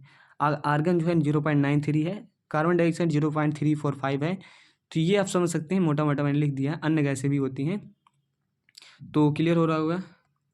तो देखिए गाइज, अब पृथ्वी के चारों ओर फैले हुए जो आवरण को वायुमंडल करते हैं, जो 5 परतों में विभाजित है, तो इसको समझ लेते हैं कि कैसे हैं। क्षोमंडल एक क्या होता है, एक क्षोमंडल है, एक समताप मंडल, एक मध्य मंडल, आयन मंडल और वायुमंडल, मतलब 5 मंडल है। ट्रोपोस्फियर, स्ट्रेटो इंग्लिश में भी लिखा है, इसको पढ़ सकते हैं। वायुमंडल क्या है, वायुमंडल इसको समझ लीजिए, इसको समझ लीजिए तो आपको सब कुछ समझ में आ जाएगा। सिंपल है, इसको समझ लीजिए। मान लीजिए क्या है, इसको समझिए, वायुमंडल जो है हमारे 5 परतों में विभाजित है। ये मान लीजिए क्या है हमारी, ये आपकी क्या है, पृथ्वी की सतह है। इसको समझिए, पृथ्वी की सतह है, ये पृथ्वी की सतह है। यहाँ ध्रुव है, ध्रुवों पर 0 किलोमीटर यहाँ पृथ्वी की सतह है। ये क्या है, विषुवत रेखा है। तो इस पर क्या होता है, इसकी जो मोटाई है ये कुछ इस प्रकार है। इसमें क्या होता है कि आप देख रहे हैं बरसात हो रही है, बादल वादल बने हैं और बिजली उजली चमक रही है। तो ये चित्र देख सकते हैं, 8 किलोमीटर ध्रुवों पे हैं। ध्रुव क्या होता है, विषुवत रेखा क्या होता है, जियोग्राफी का पार्ट है। हालांकि वैसे ही आप जान लीजिए, मान लीजिए पृथ्वी है, पृथ्वी तो ये विषुवत रेखा है, जिसे भूमध्य रेखा, भूमध्य रेखा 0 डिग्री अक्षांशीय रेखा भी कहते हैं। तो ये विषुवत रेखा हो गई, और इधर क्या हो गया हमारा, ये सब हमारा ध्रुव हो गया। ओके, ये ध्रुव हो गया। तो ये सब ध्रुव और विषुवत रेखा का खेल हो गया, तो आपको समझ में गए होंगे। तो इधर ये देखा गया है कि इतनी इधर मोटाई है, इतनी ऊपर तक ये हमारा मंडल है, जो कि क्षोमंडल है। क्षोमंडल ये हो गया हमारा, बिजली वगैरह चमक रही है, अभी अच्छे से पढ़ते हैं। और 0 से 8 किलोमीटर ध्रुव पे है, और 18 किलोमीटर इधर है, विषुवत रेखा पे है। तो विषुवत रेखा वगैरह बता दिए। जियोग्राफी का पार्ट है, काफ़ी लंबा पार्ट है, अगर समझा जाए तो एक अच्छा पार्ट है। और इसमें number of questions SSC JEE और अदर गवर्नमेंट एग्जाम है, तो उसके बारे में बात नहीं करने वाले हैं, टॉपिक के बारे में बात करने वाले हैं। दूसरा मंडल देख सकते हैं, स्ट्रेटोस्फीयर, जिसे हम कहते हैं आयन मंडल, नहीं सॉरी आयन मंडल नहीं, समताप मंडल, जिसमें जहाज उड़ रही है। ओजोन लेयर है, ये कहाँ है, 8 से 5 किलोमीटर ध्रुवों पे है, और 18 से 50 विषुवत रेखा पे है। अब बात कर लेते हैं मेसोस्फीयर की। तो मेसोस्फीयर मतलब क्या है हमारा, जो कि मध्य मंडल है। मध्य मंडल में एस्ट्रॉयड वगैरह है, दिख रहा है, आप इसको देख लीजिए, रेडियो तरंगे वगैरह हैं, तो इसको बारे में डिटेलिंग करने वाले हैं। यहाँ आप इसको देखकर समझ सकते हैं। तो 5 मंडल हो गए हमारे, और इसके बारे में 1 बाय 1 अच्छे से समझते हैं। देखिए गाइस, क्षोभ मंडल के बारे में अच्छे से पढ़ लेते हैं। क्षोभ मंडल के बारे में डिटेल में पढ़ते हैं, और इसको लिख लीजिएगा बना के अपने अकॉर्डिंग। ठीक है, यह मंडल सबसे नज़दीक पृथ्वी के है। ध्रुवों पर इसकी ऊंचाई 8 किलोमीटर तथा विषुवत रेखा पर 18 किलोमीटर तथा औसत मतलब 13 किलोमीटर। ये सब अभी जान चुके हैं आप। इस मंडल में बादल का बनना, बिजली चमकना आदि तूफान आदि संबंधित मौसमी घटनाएं भी होती रहती है। तो सिंपल है, जैसा कि उसमें चित्र में भी बना है, आप उसको देख सकते हैं पीछे करके बैक करके।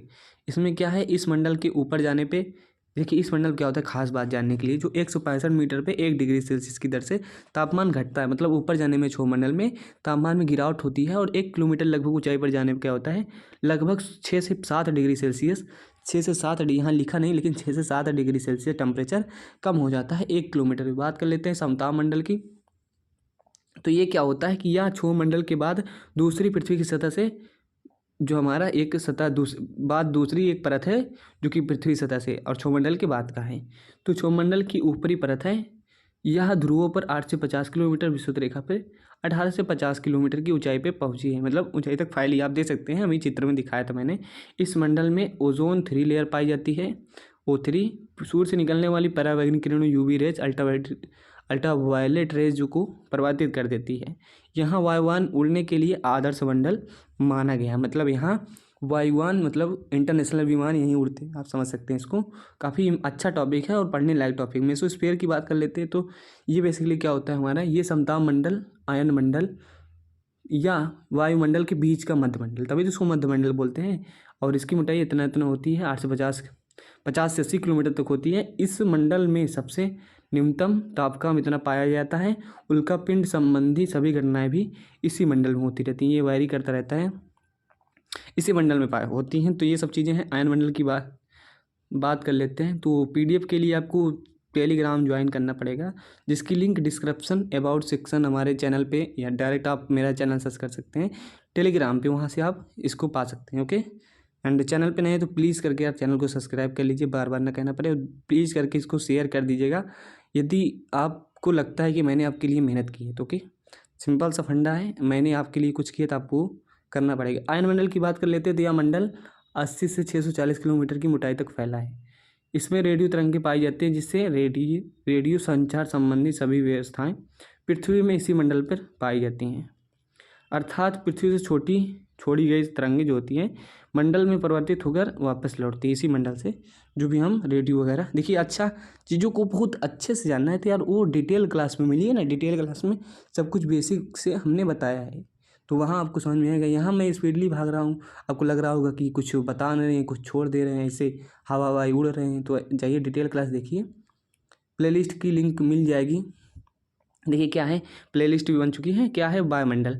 यह वायुमंडल का सबसे भारी मंडल होता है जिसके कारण से ही वायुमंडल कहते हैं। यह 640 किलोमीटर आयनमंडल की ऊंचाई की बात का है, मतलब 640 किलोमीटर के बाद वायुमंडल शुरू हो जाता है, ये समझ सकते हैं। इस मंडल में क्या होता है, हल्की गैसें हाइड्रोजन हीलियम पाई जाती है। इसमें कृत्रिम उपग्रह जैसे आर्टिफिशियल सैटेलाइट भी ये सब छोड़े जाते हैं, तो ये सब चीज़ें होंगी।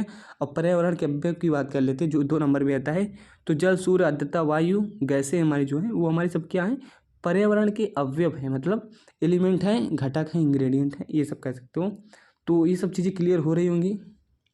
एंड बात कर लेते हैं भू रासायनिक चक्र। यदि आपका कोई भी टॉपिक छूट गया है, यदि आपने कहीं से भी पढ़ाई की है इसकी, तो आप इससे पढ़ सकते हैं, कोई भी टॉपिक जो छूटा होगा कवर कर सकते हैं। क्लियर है। देखिए बात करते हैं अपने किस टॉपिक की, जीव भू रासायनिक चक्र, बायोकेमिकल साइकिल। देखिए साइकिल क्या होती है, फिजिक्स में पढ़े होंगे। यदि कोई कण है ये ऐसे ऐसे घूमते हुए आता है, फिर स्थान पे वही आ जाता है, तो एक क्या हो जाता है, साइकिल बन जाती है। उसी प्रकार यदि कोई चीज़ निर्मित हुई है और फिर से वो विभिन्न स्तरों से होते हुए फिर से उसी स्थान पे आ जाती है, फिर से वो बन जाती है और उसका चक्रण बना रहता है, वो उपस्थित रहती है पृथ्वी में इसी कारण, तो वही हमारा चक्र हो जाता है। तो इसके माध्यम से आपको मैं समझाने का प्रयास कर रहा हूँ, तो इसको पढ़ लेंगे तो और अच्छे से समझ में आ जाएगा कि जीवमंडल में सजीवों, निर्जीवों व समजीवों, सजीवों के बीच में जीवन चक्र के लिए बनाए रखने के लिए लेन देन, एक्सचेंज, आदान प्रदान को ही जीव रासायनिक चक्र कहते हैं। ये बात समझ गए होंगे, नहीं समझे तो इसको समझते हैं एग्जाम्पल के थ्रू। मान लीजिए कार्बन चक्र पढ़ना है। कार्बन चक्र क्या होता है, देखिए इसको समझिएगा अच्छे से। वायुमंडल में उपस्थित कार्बन डाइऑक्साइड, पौधे। देखिए वायुमंडल में कार्बन कैसे बना रहता है, जरूरी है कि कार्बन देखिए वायुमंडल में है, लेकिन ख़त्म क्यों नहीं हो जा रहा है, कम क्यों नहीं हो जा रहा है, इसकी मतलब कि कैसे ये मेंटेन है सब कुछ। इसकी खपत भी हो रही, कार्बन डाइऑक्साइड हम ले रहे हैं, मतलब छोड़ रहे हैं, पौधे ले रहे हैं, तो ये कैसे मेंटेन है, ये कैसे साइकिल इसकी चल रही है, क्यों ख़त्म नहीं हो रहा है, ये समझ सकते हो। तो ये समझ सकते हो कि वायुमंडल में उपस्थित कार्बन डाइऑक्साइड, मान लीजिए वायुमंडल में कार्बन डाइऑक्साइड है थोड़ा बहुत, तो वो क्या होता है, उसको पौधे जो हैं सूर्य की उपस्थिति में प्रकाश संश्लेषण की, फोटोसिंथेसिस की क्रिया द्वारा ग्रहण कर लेते हैं, सब हम जानते हैं पहले से ही। और प्रकाश और पौधे क्या होते हैं, उत्सर्जित पदार्थ के रूप में ऑक्सीजन को छोड़ देते हैं, जिसे मनुष्य जीवधारी श्वसन की क्रिया के दौरान ले लेते हैं। और फिर क्या करते हैं हम लोग फिर कार्बन डाइऑक्साइड छोड़ देते हैं, जिससे क्या करते हैं, पौधे फिर ले लेते हैं और वायुमंडल में मिल जाता है। तो यही सब हमारे साइकिल बनी रहती है और इससे संतुलन गैसों का बना रहता है, जिससे ही कार्बन साइकिल करते हैं। ओके, यहाँ आप देख सकते हैं यार कि मान लीजिए सपोज दैट यहाँ पेड़ पौधे हैं, मान लीजिए यहाँ कार्बन डाइऑक्साइड है जो कि वायुमंडल में है, वायुमंडल में उपस्थित कार्बन डाइऑक्साइड को पौधे ने लिया सूर्य के प्रकाश की उपस्थिति में, फोटोसिंथेसिस, प्रकाश संश्लेषण की क्रिया के दौरान। अब ये क्या हुआ, इसको मान लीजिए इसको एनिमल ले लिया, या ये डिकम्पोज हो गया, मतलब अपघटित हो गया, मर गया, डेड हो गई इसकी पौधे की, ये आंधी तूफान आने कर गिर गया है। ओके, तो ये मान लीजिए ऐसे हो गया। और यहाँ से साइकिल जो है हमारी छोटी भी हो सकती है, बड़ी भी हो सकती है, आपको इसको समझाने का प्रयास करूँगा। डिकम्पोज हो गया, मान लीजिए अब जीवाश्म ईंधन में बन गया। अब ये जीवाश्म ईंधन में बना तो कुछ रिफाइनरीज कंपनियों में जाएगा, जिससे क्या आएगा, तेल वगैरह निकाला जाएगा और कार्बन डाइऑक्साइड मुक्त करी जाएगी। फिर ये कार्बन डाइऑक्साइड हमारे एटमॉस्फेयर में मिल जाएगा। तो ऐसे चक्कर चलता रहता है। या तो इसको आप यहाँ समझिए, प्लांट को एनिमल ने खाया, एनिमल ने श्वसन लिया, श्वसन में ऑक्सीजन लेता है और उसमें क्या होता है, मतलब प्लांट से जो ऑक्सीजन निकली उसको एनिमल ने लिया, उसको रिस्पिरेशन मतलब श्वसन की क्रिया दौरान ऑक्सीजन को लेता है और कार्बन डाइऑक्साइड को छोड़ता है, तो एटमॉस्फेयर में कार्बन डाइऑक्साइड फिर से हो जाती है। तो ये साइकिल भी हो गई। यहाँ बना है एक छोटी साइकिल कि कार्बन डाइऑक्साइड एटमॉस्फेयर में, फिर उसको किसी ने लिया, जानवर ने श्वसन किया, फिर एटमॉस्फेयर में कार्बन डाइऑक्साइड रिलीज कर दिया। अब बात कर लेते हैं गैस लॉजिकल साइकिल मतलब कि जो हाइड्रोजन कैसे मेंटेन रहता है हमारे यहाँ, हमारे वायुमंडल में, हमारे आसपास, हमारी पृथ्वी पे कैसे मेंटेन रखता है, क्यों कम नहीं हो जाता, यही सब समझते हैं। इस चक्र में क्या होता है, पृथ्वी की सतह पे उपस्थित जल अर्थात सतही जल सूर्य के प्रकाश के कारण वाष्पित होकर बादलों का निर्माण करता है। यही बादल जब क्या होता है बहुत घना हो जाता है तो आपसी टकराव होने के कारण फिर से ये पानी वर्षा के रूप में पृथ्वी पर चला जाता है। यह चक्र चलता रहता है जिससे हमारे यहाँ सब चीज़ें बनी रहती है। यहाँ इसको समझ लीजिएंगे, आपको सब कुछ क्लियर हो जाएगा। धरती पे मान लीजिए यहाँ पानी है, पानी गर्म हुआ, सूर्य की उपस्थिति में इवेपोरेशन हुआ, इसके बाद ये क्या हुआ, इवेपोरेस हुआ, मतलब ये ऊपर जाके विभिन्न परतों में क्या होता है, कंडेंसेशन होता है, संघनित होता है, जम जाता है, संघनित हो जाता है, जो बादल का निर्माण करता है। और ये बादल जब ज़्यादा घने हो जाते हैं तो संघनित होने पर, घने होने पर ये वर्षा छोड़ देते हैं, मतलब बूंदें डाल देते हैं फिर से, मतलब ये चक्र बना रहता है जिससे हाइड्रोलॉजिकल साइकिल कहते हैं, जिससे हमारा वायुमंडल में ये सब चीज़ें मेंटेन रहती हैं। ऑक्सीजन की बात कर लेते हैं। लेकिन ऑक्सीजन चक्र को समझना है तो अभी इसको देख लीजिए। ऑक्सीजन चक्र क्या होता है कि मान लीजिए वायुमंडल है, उसमें ऑक्सीजन है ही, तो उसको जीव जंतु ने लिया, जीव जंतु ने क्या किया कि ऑक्सीजन, कार्बन डाई छोड़ा, कार्बन डाई किसने लिया, पौधे ने लिया, पौधे को, इसको एक सोच लीजिए, अच्छे से समझ लीजिए, आपको समझ में आ जाएगा। ऑक्सीजन छोड़ा पौधे ने, पौधे से वायुमंडल में फिर चला गया। तो यहाँ से हो सकता है कई तरह की साइकिल बन सकती है। ऑक्सीजन साइकिल, नाइट्रोजन साइकिल की बात कर लेते हैं, उसको अच्छे से पढ़ सकते हैं। यहाँ क्या लिखा है, इस चक्र में क्या होता है, इस चक्र में उपस्थित नाइट्रोजन को पेड़ पौधे ग्रहण करते हैं। कुछ पेड़ पौधे होते हैं जो नाइट्रोजन को मेनली ग्रहण करते हैं, सब नहीं, कुछ पेड़ पौधे स्पेशली होते हैं, तो इनका अपना भरण पोषण करते हैं। और इन हरे पेड़ पौधों को क्या करते हैं, कोई जीव जंतु खा लेता है जिससे नाइट्रोजन उसके शरीर में चला जाता है। इसके बाद जब क्या होता है, जीव जंतु और पेड़ पौधे मृत अवस्था में आ जाते हैं तो अमोनिया NH3 रिलीज करते हैं, और इससे क्या होता है, विषाणु नाइट्रेट में बदल देता है, कुछ विषाणु होते हैं नाइट्रेट में बदल देते हैं, और अब फिर नाइट्रोजन का अपघटन हो जाता है, होता रहता है, जिससे नाइट्रोजन का निर्माण होता रहता है और पुनः वायुमंडल में मिल जाता है।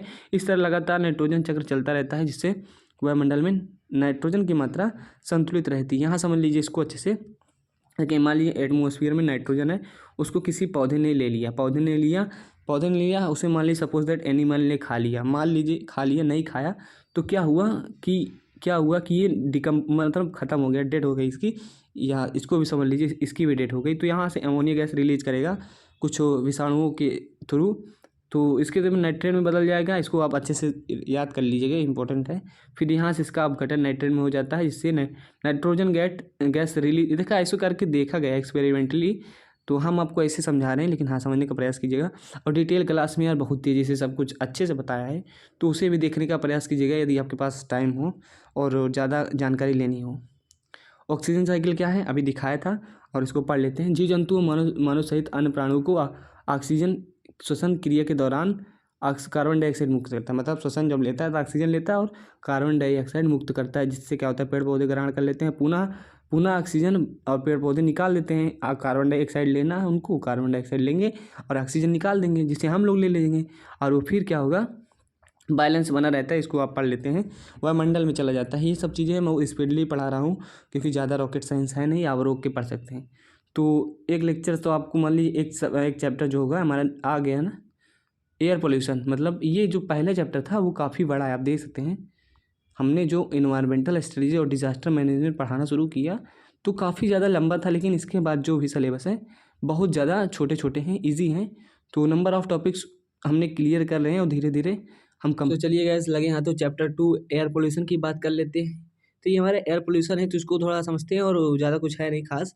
देखिए क्या होता है कि प्राकृतिक तथा मानव जनित स्रोतों से उत्पन्न बाहरी हानिकारक विषैली गैसें जो प्राकृतिक वायुमंडल में उपस्थित गैसों को असंतुलित कर देती है, जिससे वायु प्रदूषण कहते हैं। जाहिर सी बात है, हमारा जो मेनली वायुमंडल है उसमें जो गैसों की मात्रा है निर्धारित, उसमें कुछ अलग से कोई क्या कहते हैं, फैक्ट्रियों से निकलने वाली या प्राकृतिक कोई विषैली खराब गैस मिल जाती है, जिससे क्या होता है, गैसों का असंतुलन हो जाता है, जिससे प्रदूषण कहते हैं। तथा जिन जिन कारकों से वायु प्रदूषित होती है, उन्हें क्या कहते हैं, प्रदूषक कहते हैं। मतलब पहले तो एक प्रदूषण हो गया, और जिनके द्वारा होती है उन्हें प्रदूषक कहते हैं। तो ये सिंपल सा फंडा है, और कई तरीके से इसकी परिभाषा बन सकती है। परिभाषा का मतलब ये हुआ कि आप वो किसी भी तरीके से डिफाइन कर सकते हैं, जैसा हो सके, मतलब रिलेटेड ही रहे, ऐसी बात नहीं कि बात हो रही प्रदूषण की तो आप कुछ और बता रहे हैं। प्रदूषण मुक्त वायु में गैसों का मिश्रण, वायु क्या है, गैसों का मिश्रण है। तो क्या क्या कितना परसेंटेज है अभी हम देखे थे, लेकिन आप देख लेते हैं exact. Nitrogen 78.08%, oxygen 0.94%, argon 0.93% and carbon dioxide is 0.03145%। इतना होता है। तो ये आप इसको पढ़ सकते हैं, इंपॉर्टेंट है क्योंकि इसको मेंशन करेंगे तो नंबर भी बढ़ने का चांस रहता है। टाइप्स ऑफ पॉल्यूशन की बात कर लेते हैं। तो आप बात करते हैं टाइप्स ऑफ पॉल्यूशन। पॉल्यूटेंट मतलब कि प्रदूषक के प्रकार। प्रदूषक मतलब जिसके द्वारा प्रदूषण हो रहा है। तो एक नेचुरल प्रदूषक हो सकता है, एक कृत्रिम हो सकता है। प्रदूषण नहीं, प्रदूषक, प्रदूषक जिससे प्रदूषण हो रहा है। ओके, तो बात करते हैं वायु प्रदूषक की। तो क्या होता है, इन्हें भी निम्न वर्गों में बांटा गया है। ज्वालामुखी से उद्गार मतलब जो कि हमारा ज्वालामुखी होता है। देखिए आप थोड़ा वीडियो क्वालिटी अच्छे से कर लीजिए ताकि आपको सब कुछ क्लियर हो। इन्हें भी क्या होता है, निम्न वर्गों में बांटा गया। ज्वालामुखी के उद्गार से निकली जो ज्वालामुखी चेम्बर होता है उससे जो राखें निकलती हैं, वाष्प निकलता है, जलवाष्प गैसें निकलती हैं और भी विषैली गैसें निकलती हैं। उससे निकली राख, धुआं तथा क्या होता है कि आंधी तूफान के समय उड़ती धूल, वनों में लगी आग से उत्पन्न धुआं, ये सब हो गए मतलब कृत्रिम या प्राकृतिक कारक हो गए। और भी कारक हो सकते हैं, नंबर ऑफ कारक पोल्यूटेंट हो सकते हैं। तो ये क्या है, फैक्टर हो सकते हैं। तो कृत्रिम वायु प्रदूषक क्या है, मानव जीवन में हो रही क्रियाकलापों मतलब मानव जीवन में हो रही क्रियाकलापों, बिजली घरों, कंपनियों व कारखानों से निकलने वाली धुएं, बम का परमाणु बम का परीक्षण कर रहे हैं, जो भी और मिसाइलों का टेस्टिंग कर रहे हैं, और कोई अन्य कारक जो हो गया होने वाले प्रदूषण को ही कृत्रिम प्रदूषण कहते हैं। मतलब हम अपनी जो जीवन शैली जी रहे हैं उसमें हम तरह तरह की चीज़ें कर रहे हैं आज के युग में, कि परमाणु हथियार बना रहे हैं, कोई देश एटम बम फोड़ रहा है तो कोई किसी का परीक्षण कर रहा है, तो उससे कहीं ना कहीं प्रदूषण तो हो ही रहा है। और भी अन्य कारण है, बड़ी बड़ी कंपनियां हैं जिससे धुआं वगैरह निकला है। तो वो सब चीज़ों के carbon dioxide, carbon monoxide, sulphur dioxide, nitrous oxide, ये सब चीज़ें हमारे वायु प्रदूषक के रूप में आते हैं। वायु प्रदूषण का प्रभाव जो है, इफेक्ट क्या है, इफेक्ट क्या क्या है, तो इफेक्ट के जान लेते हैं। तो ये निम्न प्रकार से वर्गीकृत किए, मानव स्वास्थ्य पर, जीव जंतुओं पर मतलब उनके स्वास्थ्य के क्या प्रभाव पड़ेगा, पेड़ पौधे एवं वनस्पतियों, इमारतों पर, जलवायु पर और भी अन्य प्रभाव। तो ये सब चीज़ें हैं, इसको आप पढ़ सकते हैं अच्छे से कि मानव स्वास्थ्य पर क्या प्रभाव पड़ेगा। अपने अकॉर्डिंग लिख सकते हैं कि वायु, अरे यार इसको क्या करना है कि सोच सकते हैं अपने अकॉर्डिंग भी, इसको मेंशन कर सकते हैं। कोई रॉकेट साइंस है नहीं, जो आपको समझ ना आए उसके बारे में सोचना। मानव स्वास्थ्य पर प्रभाव कैसे पड़ेगा, वही चीज़ जो आप सोच रहे हैं वही लिखा है यहाँ। क्या लिखा है कि वायु प्रदूषण से मानव स्वास्थ्य अत्यधिक प्रभावित होता है। इससे मुख्यतः मानव का श्वसन तंत्र, जुखाम, आँख में जलन, हृदय रोग व अन्य मानव तंत्र कहीं न कहीं प्रत्यक्ष व अप्रत्यक्ष रूप से प्रदूषित होता है, वह प्रदूषण से प्रभावित होता है। जीव जंतुओं पे प्रभाव सिंपल सा है, जिस प्रकार हम प्रभावित होंगे वो भी तो प्रभावित होंगे। तो ऐसा नहीं है कि वो आसमान में रह रहे, कहीं भी रह रहे। तो वायु प्रदूषण से प्रभावित होते हैं। देखते हैं कैसे प्रभावित होते हैं, लेट्स सी। कारखानों व चिमनियों, मोटर वाहनों व अन्य कारणों से निकलने वाले प्रदूषण मानव के साथ साथ जीव जंतु को भी प्रभावित करते हैं। इसमें बड़ी संख्या में कीट पतंगे, मधुमक्खी आदि मरते हैं। ये जब कीट पतंगे मधुमक्खी होती हैं इनको ज़्यादा इफेक्ट करता है। तो ये सब चीज़ें हो गई। बात कर लेते हैं जलवायु एवं मौसम पे कैसा प्रभाव करता है। जो हमारी आसपास की जलवायु क्लाइमेट है उस पर क्या इफेक्ट है और मौसम पे क्या इफेक्ट पड़ता है। तो क्या है कि वायु प्रदूषण से विश्व की जलवायु काफ़ी प्रभावित होती है। पिछले कुछ वर्षों में ठंडे क्षेत्रों व गर्म क्षेत्रों वाली जलवायु के विपरीत प्रभाव पड़ा है। इसी कारण पृथ्वी का तापमान भी तेजी के साथ बढ़ रहा है। वैज्ञानिकों की एक रिपोर्ट के अनुसार पिछले 50 वर्षों में पृथ्वी का औसत तापमान लगभग 10 डिग्री सेल्सियस में वृद्धि हुई। तो ये एक रिपोर्ट है, वैज्ञानिकों का कहना है कि टेम्परेचर पृथ्वी का बढ़ रहा है, जो कि एक खराब न्यूज़ है। तो ऐसा नहीं करना चाहिए, प्रदूषण के कारण है सब। तो अन्य प्रभाव क्या हो सकते हैं, प्राकृतिक वायु में हाइड्रोजन सल्फाइड की मात्रा निर्धारित मात्रा से अधिक होने पर क्या होती है, धातुओं की चमक, जैसे चांदी, अब देख रहे होंगे चांदी की चमक उड़ जाती है। तो वही सब कारण है, धातुओं की चमक में कमी के साथ साथ अम्लीय वायु प्रदूषक द्वारा जंग भी लग जाता है। तो ये भी फैक्टर्स हो सकते हैं। अब बात कर लेते हैं, जिससे टाइम ज़्यादा देंगे नहीं, बस इसको आप सुनते जाइए, समझते जाइए, एक बार पढ़ लीजिएगा नोट्स को, क्लियर हो जाएगा। वायु प्रदूषण को नियंत्रित करने के लिए उपाय। वायु प्रदूषण को कम करने के लिए हमारे आसपास के सभी प्रदूषण कारकों को निम्न प्रकार से नियंत्रित कर वायु प्रदूषण को कम करना चाहिए। हमारे आसपास के जो भी प्रदूषक है, जिनके थ्रू जो फैक्टर्स हैं, जिनके थ्रू क्या होता है कि वायु प्रदूषण फैल रहा है, तो उसको रोकने के लिए कुछ करते हैं। सबसे पहले क्या क्या मेंशन, इसको पढ़ लेते हैं। अब अकॉर्डिंग अपने सेंसस के अनुसार भी लिख लेते हैं, लेकिन इसको पढ़ लीजिए।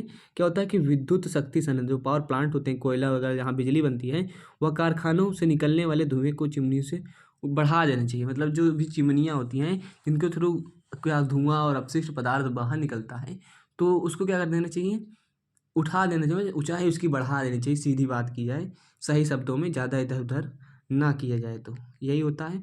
और अत्यधिक पुराने मोटर वाहन को सड़क पर चलने पूर्णतः प्रतिबंधित कर देना चाहिए।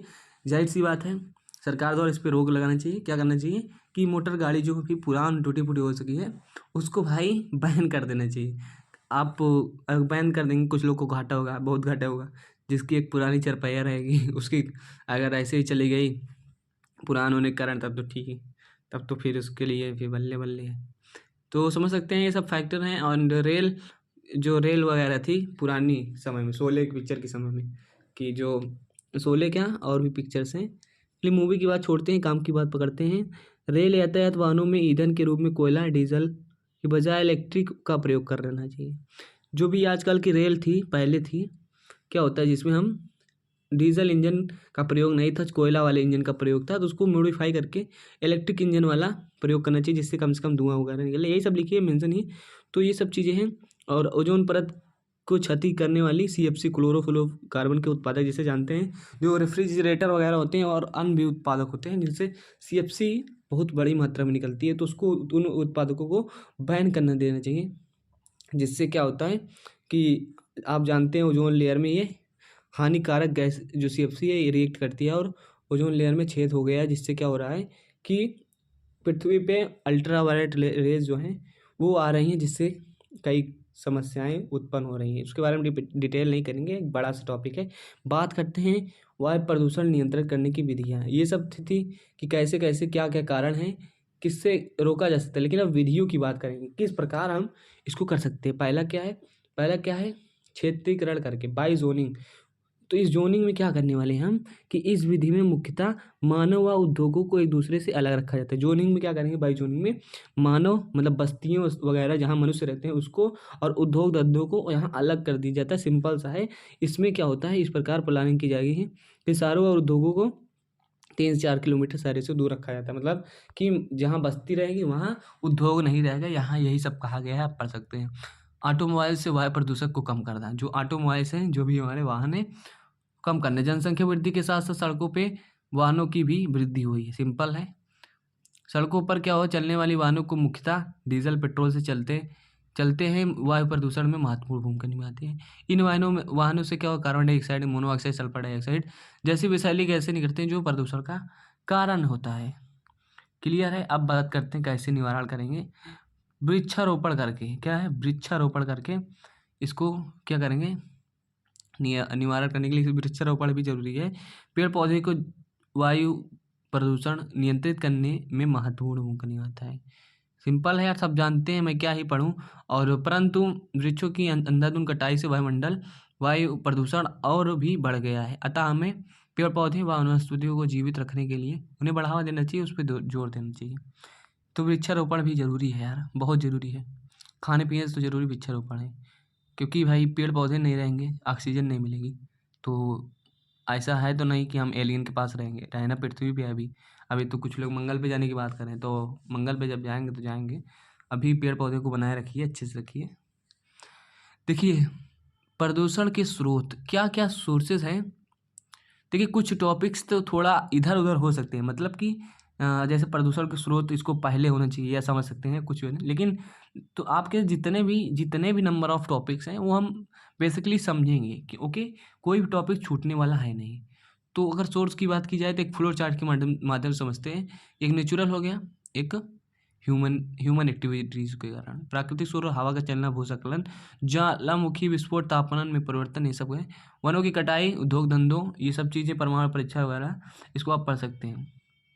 अब के प्रदूषण भी खत्म, नॉइज प्रदूषण पे आते हैं। नॉइज पोल्यूशन, शोर प्रदूषण। देखिए, शोर प्रदूषण मतलब शोर क्या है, इसको समझिए। विभिन्न कारकों द्वारा आसपास के पर्यावरण में आसपास के पर्यावरण में ध्वनि की मात्रा बढ़ जाती है, जो मानव स्वास्थ्य के लिए, अन्य प्राणियों के लिए हानिकारक होती है, जिसे ही ध्वनि कहते हैं, ध्वनि प्रदूषण कहते हैं। मतलब कि जाहिर सी बात है, ध्वनि प्रदूषण क्या होता है आप पढ़ चुके होंगे।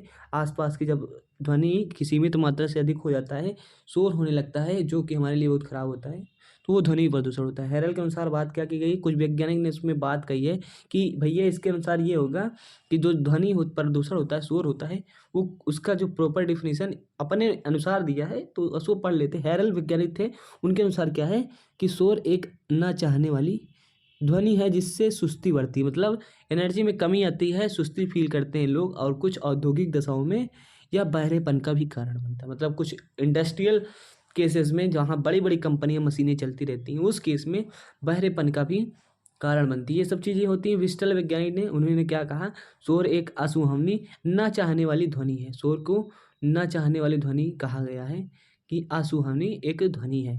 बात कर लेते हैं ध्वनि प्रदूषण के स्रोत क्या हैं।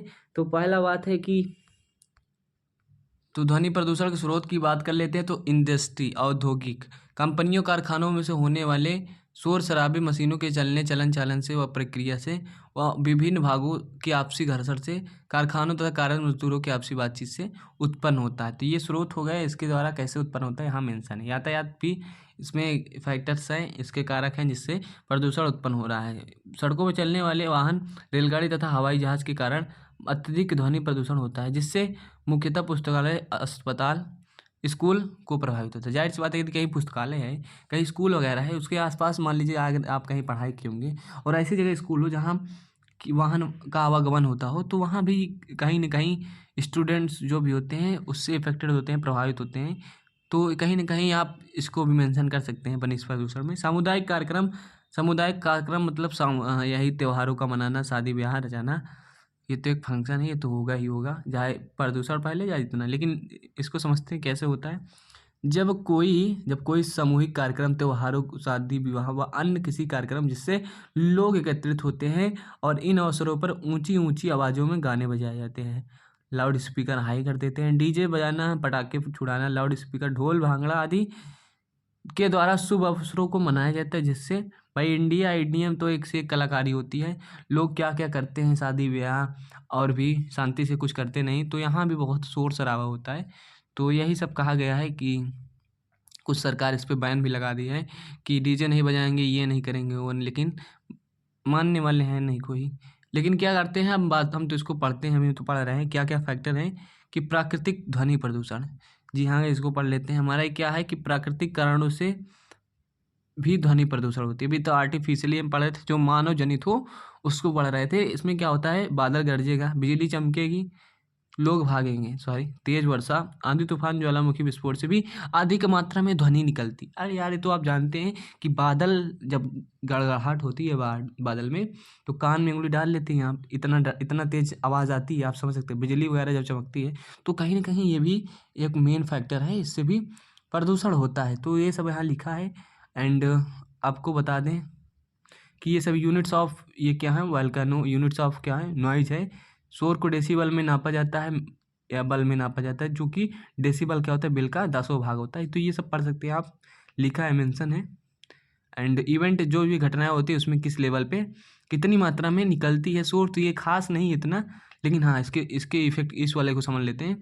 साउंड इफेक्ट टाइप क्या होता है, इसको ये ज़रूरी नहीं इतना भी, आप समझिए ध्वनि प्रदूषण की, वो मतलब एक डाटा हो गया कहीं ना कहीं, जिसको आप पढ़ सकते हैं, कोई ज़रूरी नहीं है, लेकिन हाँ लिखा है, मेंशन है। तो ये बात करते हैं ध्वनि प्रदूषण। प्राकृतिक ध्वनि प्रदूषण क्या है। प्राकृतिक कारणों से, जैसे कि अभी हमने बताया था, ध्वनि प्रदूषण भी पढ़ चुके हैं कि प्राकृतिक कारणों से भी शोर उत्पन्न हो सकता है, जैसे तेज वर्षा, बिजली का गड़गड़ाहट, नदियों की बहने, झरने व ऊंचाई से गिरने पर, बादलों की गर्जन, उल्कापिंड की टक्कर आदि से विभिन्न कारणों से ध्वनि प्रदूषण हो सकता है। ये तो अभी पढ़े थे। रेंज ऑफ ह्यूमन ईयर, जो मानव की कान की सीमा क्या है, इसको समझते हैं। 20 हर्ट्ज से 20,000 हर्ट्ज के साउंड को मानव सुन सकता है। ये श्रव्य तरंगे होती हैं जिन्हें मानव आसानी से सुन सकता है। ये सब थोड़ा डाटा हो गया, ये ज़रूरी है, आप इसको मेंशन करेंगे तो ठीक रहेगा यदि पूछा जाता है तो शोर के बारे में। शोर के प्रभाव की बारे में बात कर लेते हैं। इफेक्ट ऑफ नॉइज़ क्या है, तो शोर से निम्नलिखित प्रभाव पड़ता है। अधिक व सतत शोर के कारण मानव की सुनने की क्षमता कम हो जाती है, बहरेपन जैसी समस्या भी उत्पन्न होती रहती है। और बात कर लेते हैं, सतत शोर के कारण हृदय रोग, उच्च रक्तचाप, हाई ब्लड प्रेशर आदि उत्पन्न हो जाता है। शोर से अस्पताल व पुस्तकालय तथा विद्यालय रहने वाले स्टूडेंट को काफ़ी ज़्यादा समस्याएं उत्पन्न होती है। इसको अपने से मेंशन कर सकते हैं। कभी कभी क्या होता है, कभी कभी सड़कों पे अधिक शोर के कारण दुर्घटनाएं भी हो जाती है। जाहिर सी बात है, व्यक्ति समझ नहीं पाता, इतना शोर रहता है तो उससे भी एक्सीडेंट हो जाते हैं। ये सब फैक्टर आप समझ सकते हैं। क्या होता है कि शोर से कार्य क्षमता, ध्यान केंद्रित करने में कमी आती है। अत्यधिक शोर से बातचीत, कम्युनिकेशन तथा भाषण देने में बाधा उत्पन्न होती है। उच्च तीव्रता वाली ध्वनि अर्थात मानव स्वास्थ्य के साथ साथ अन्य प्राणियों को भी प्रभावित करती है। क्लियर है। शोर का स्तर इसको समझ लीजिए, 0 डेसिबल में रहेगा तो श्रवण की, सुनने की शुरुआत होती है। 60 में रहेगा तो बेचैनी, अनिद्रा आएगी, मतलब सो नहीं पाएंगे अगर ऐसी ऐसी आवाज़ आ रही इतने यूनिट में, डेसिबल में। 80 रहेगी कार्य क्षमता में ध्यान केंद्रित करने में कमी आएगी। 85 में श्रवण दोष उत्पन्न हो सकता है। 90 डेसिबल का रहेगा तो कान के आंतरिक भाग में गड़बड़ी या कमी हो सकती है। ओके, बात कर लेते हैं अगले टॉपिक जो कि वाटर पॉल्यूशन है। पॉल्यूशन के बारे में पढ़ रहे हैं। चैप्टर में इधर उधर हो सकता है, लेकिन आपके हम सभी क्लियर टॉपिक करते हुए चल रहे हैं। सिलेबस के अकॉर्डिंग ही सब चीज़ें हैं, तो इसका टेंशन नहीं लेना है। किसी भी बुक से मैच कीजिए, कहीं से भी, सभी टॉपिक इसमें मेंशन है, तो बस पढ़ते जाइए और बढ़ते जाइए। प्राकृतिक में उपस्थित तथा मानव कृत्रिम में वे सभी चीज़ें जो हानिकारक व खराब होती हैं का बहते हुए जल जैसे नदियाँ व अन्य माध्यम में मिल जाती हैं, गिरती हैं, जिससे जल का पीएच वैल्यू में परिवर्तन हो जाता है और जल प्रदूषित हो जाता है, जिसे ही वाटर पोल्यूशन, जल प्रदूषण कहते हैं। तो ये पढ़ सकते हैं नोट्स में और अपने अनुसार भी लिख सकते हैं, जरूरी नहीं है। प्रदूषण जल से होने वाले प्रदूषण को कहते हैं, प्रदूषित जल से होने वाले प्रदूषण को ही क्या कहते हैं, जल प्रदूषण कहते हैं। इसको भी मेंशन कर सकते हैं। प्राकृतिक स्रोत क्या है, जो कि प्रदूषण के जो सोर्सेज हैं वो कौन कौन से हैं। तो प्राकृतिक बात कर लेते हैं पहले। तो हवा है। हवा से क्या होता है, हवा के चलने से आसपास की सतहें क्या होती हैं, सतहें की धूल मिट्टी पॉलीथीन हवा में उड़ने लगती हैं। इससे क्या होता है, किसी खुले जल में स्रोत में मिल करके जल को दूषित कर देती है। इसलिए पीने का पानी सदैव ढक कर रखना चाहिए। तो ये सब चीज़ें हैं। मृदा का कटाव भी है, जाहिर सी बात है।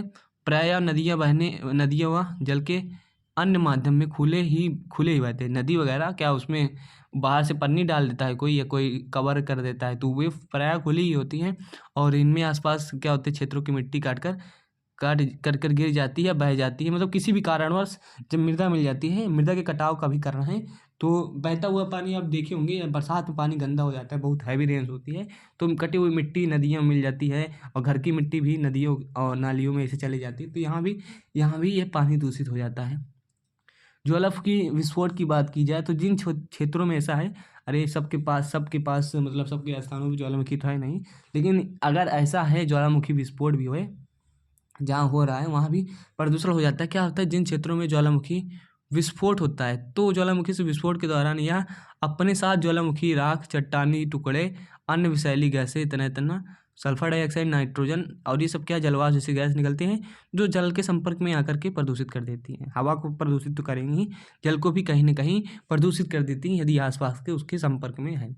तो जल प्रदूषण के प्राकृतिक रूप से और भी कारण हो सकते हैं, जैसा कि मैंने बताया है, उसके प्राकृतिक रूप से और भी कारण हो सकते हैं, लेकिन जितने बताए हैं उतने ही समझ लेंगे तो भी काफ़ी, दैट्स इनफ।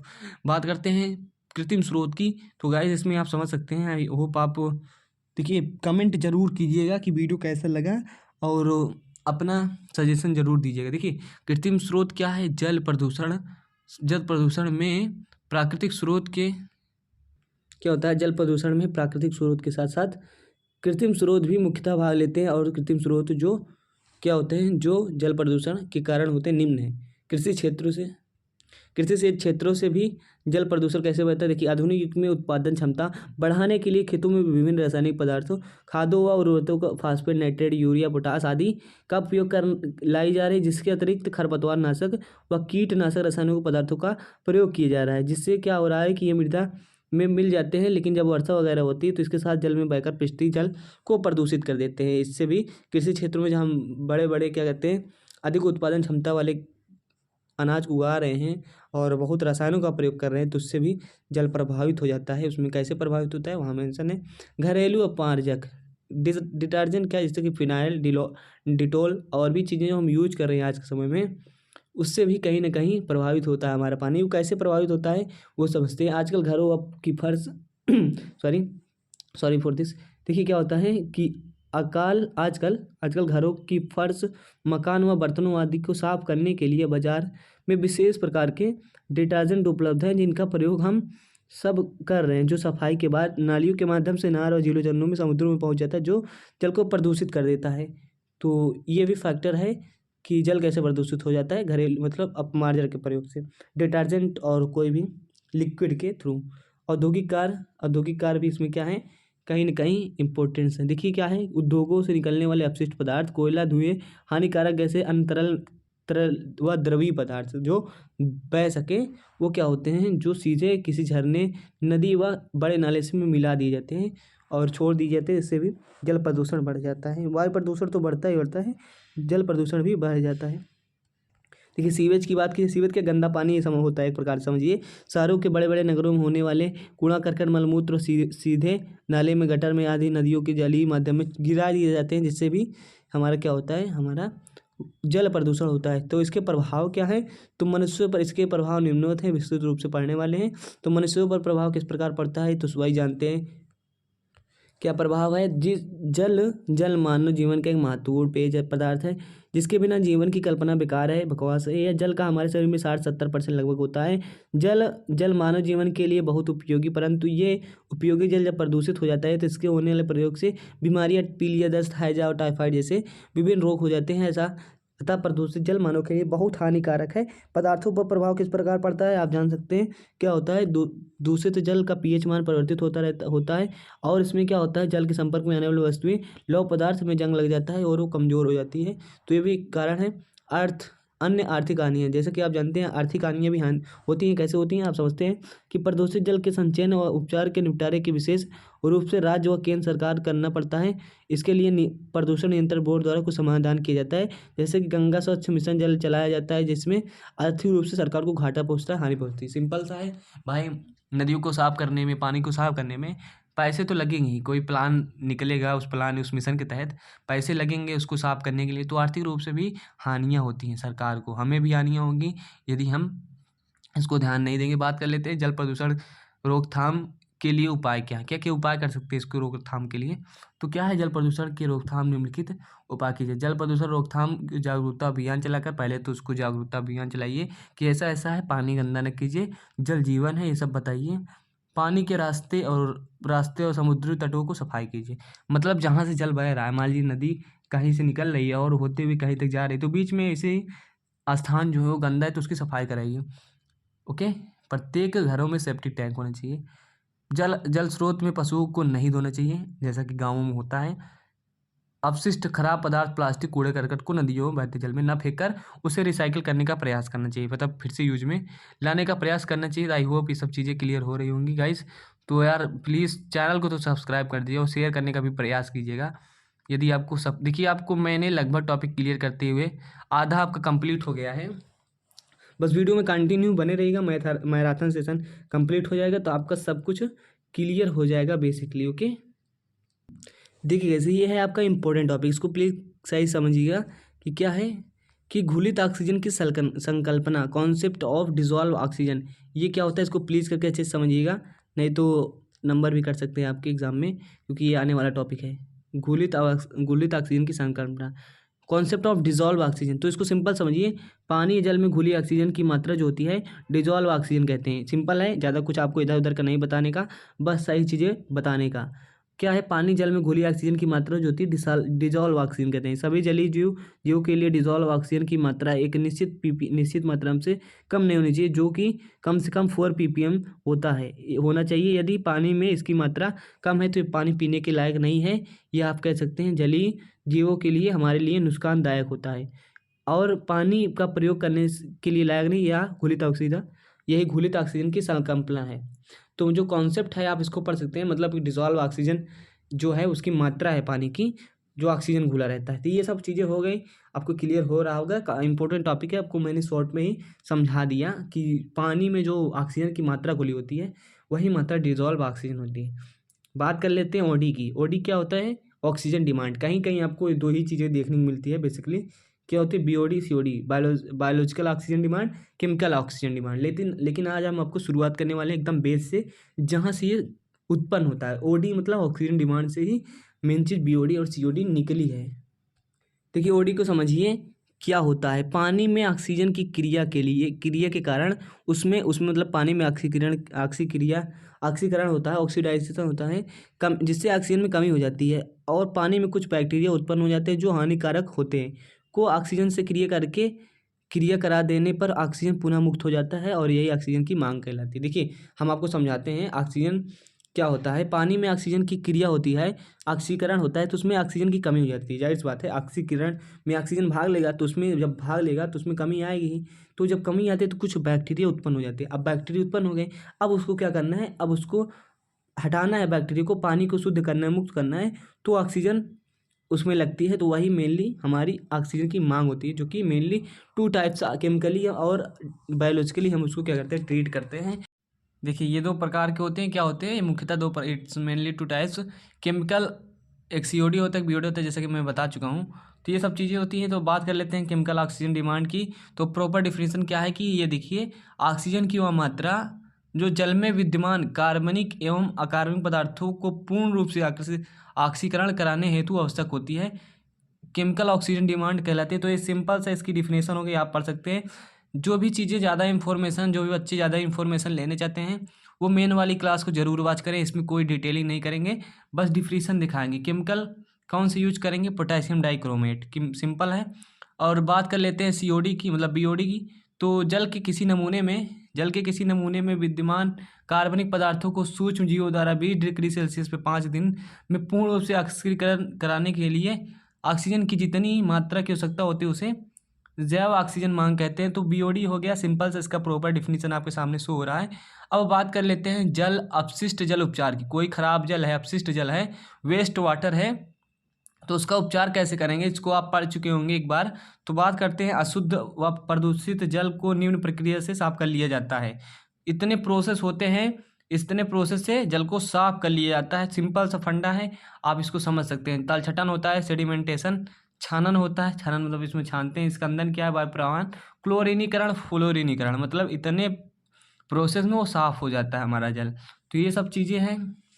बात कर ले सेडिमेंटेशन मतलब तलछटीकरण, जब इसी विधि में नालों, तालाबों व नदियों से प्राप्त जल को बड़े बड़े टैंकों में भर दिया जाता है और 4 से 5 दिन अस्थायी जगह पर छोड़ दिया जाता है, जिससे जल में उपस्थित कंकड़, पत्थर, कीचड़ आदि तली में बैठ जाते हैं और जल को अलग टैंक में रख लिया जाता है। फर्स्टली हम यही करते हैं सेडिमेंटेशन के लिए।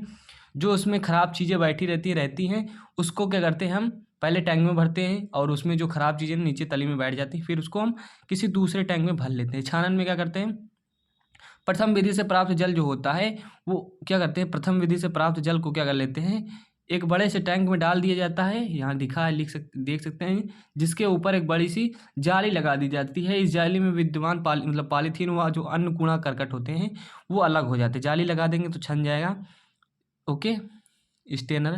तो ये क्या होता है, इसका अंदर इसके बाद करेंगे, प्रोसेस होता है, इतने प्रोसेस में हमारा जल साफ हो जाता है। छानन के प्रक्रिया के दौरान अब भी जल में कुछ धूल मिट्टी कण रह जाते हैं, इसके लिए क्या करते हैं, हम जल से अलग करने के लिए फिटकरी मिला देते हैं। जो भी खराब चीज़ें हैं अभी बची हैं उसको फिटकरी मिला देते हैं, छोटे छोटे कण जो होते हैं संपर्क में जाते हैं और इससे चिपक जाते हैं और उन्हें भारी कर देते हैं और अपशिष्ट धूल मिट्टी कण जमीन मतलब नीचे तली में बैठ जाते हैं, जम जाते हैं और पानी को अलग कर दिया जाता है और आगे शुद्धिकरण के लिए भेज दिया जाता है। इतना हो गया है, बहुत स्पीडली पढ़ाएंगे, बस ओवरव्यू करेंगे। वायु प्रवाहन की बात कर लेते हैं। तो प्राप्त जल में बहुत ज़्यादा गंध होती है। दूर करने के लिए जल में टंकी में तेज हवा के झोंकों को डाला जाता है, जिससे गंध वायु के साथ साथ वायुमंडल में मुक्त हो जाती है। तो ये सब चीज़ें हैं, पढ़ लीजिएगा अच्छे से, क्लियर हो जाए। क्लोरीनीकरण क्या होता है, जल को गंध युक्त बनाने के लिए वायु प्रवाहन करने के बाद इसमें घुले हानिकारक पदार्थों को दूर करने के लिए बहुत आवश्यक होता है। इसके लिए इसे क्या करते हैं, इसमें क्लोरीन नामक चीज़ का प्रयोग किया जाता है, जैसा कि आप जानते हैं, जो कीटाणु नाशक का काम करता है। या फ्लोरीनीकरण की बात कर लेते हैं। तो इसमें क्या होता है फ्लोरीनिकेशन में, कि निम्न उपाय करने के बाद, जो भी उपयुक्त उपाय करने के बाद, कह सकते हैं उपयुक्त उपाय करने के बाद भी जल में स्वाद का अभाव रहता है, जिसके लिए क्या करते हैं, फ्लोरीन का प्रयोग करते हैं। 1 लीटर में 1 मिलीग्राम क्लोरीन का उपयोग करते हैं। तो ये सब चीज़ें क्लियर हो रही होंगी। देखिए इतनी प्रोसेस करने के बाद जल साफ़ हो जाता है।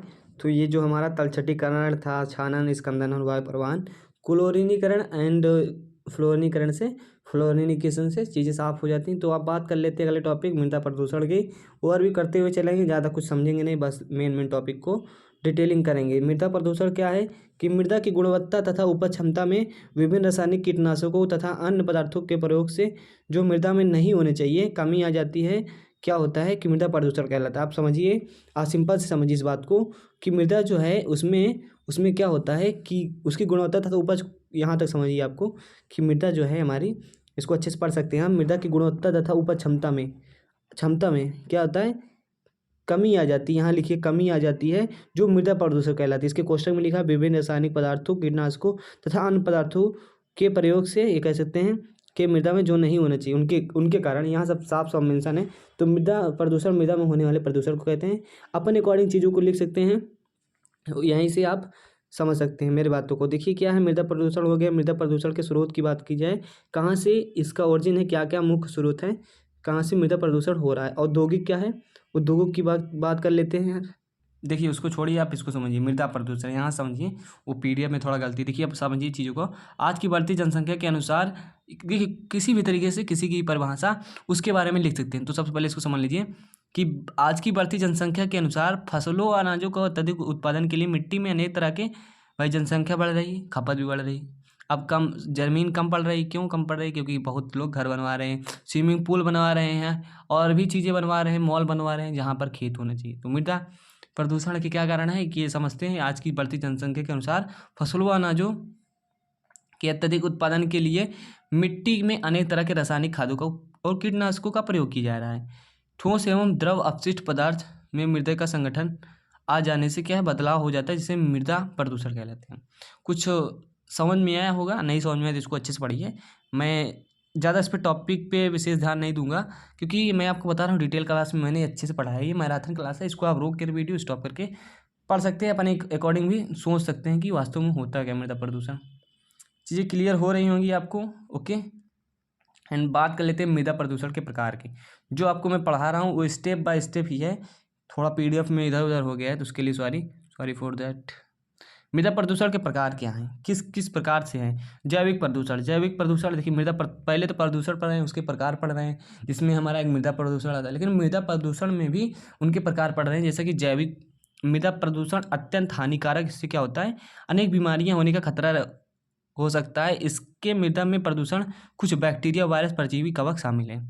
इसमें क्या होता है, कुछ बैक्टीरिया, कवक वगैरह होते हैं जो नहीं होने चाहिए, वो मृदा में होते हैं, तो उनसे प्रदूषण होता है जो कि बहुत खतरनाक होता है।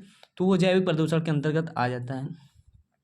रेडियोधर्मी प्रदूषण क्या है, रेडियो एक्टिव पॉल्यूशन क्या है। तो इसमें समझिए, नाभिकीय विस्फोटों, नाभिकीय रिएक्टरों व अनुसंधान संस्थाओं जो कि रिसर्च ऑर्गेनाइजेशन है, परमाणु परीक्षण केंद्र वगैरह हैं जहाँ मिसाइल बनती, बम बनता है, जहाँ परीक्षण किया जाता है, वहाँ के बारे में बात की जा रही। परमाणु हथियारों द्वारा निकलने वाले विकिरण, रेडिएशन, जो क्या होता है, हानि पहुँचाते हैं। और इनमें एसआर मतलब स्ट्रांसियम और इतने, ये सब चीज़ों की बात की, मतलब समस्थानिक होते हैं, आइसोटॉपिक इसमें रहते हैं, जिसकी उपस्थिति में क्या होता है कि मृदा में बहुत अधिक समय तक रहते हैं। इनकी मतलब अर्धायु ज़्यादा होती है। अर्धायु ये सब क्या होती है, ये आप कहीं ना कहीं सुने हो, पढ़े होंगे जरूर।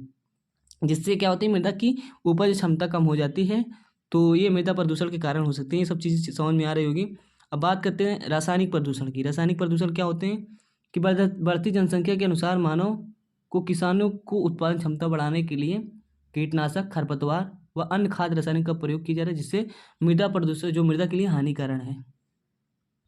देखिए जैसा पढ़ लेते हैं, ठोस अपशिष्ट के प्रभाव। सबसे पहले जानते हैं ठोस अपशिष्ट क्या होता है, इसके इफेक्ट के बारे में जानते हैं। सॉलिड वेस्ट क्या होता है एंड इट्स इफेक्ट।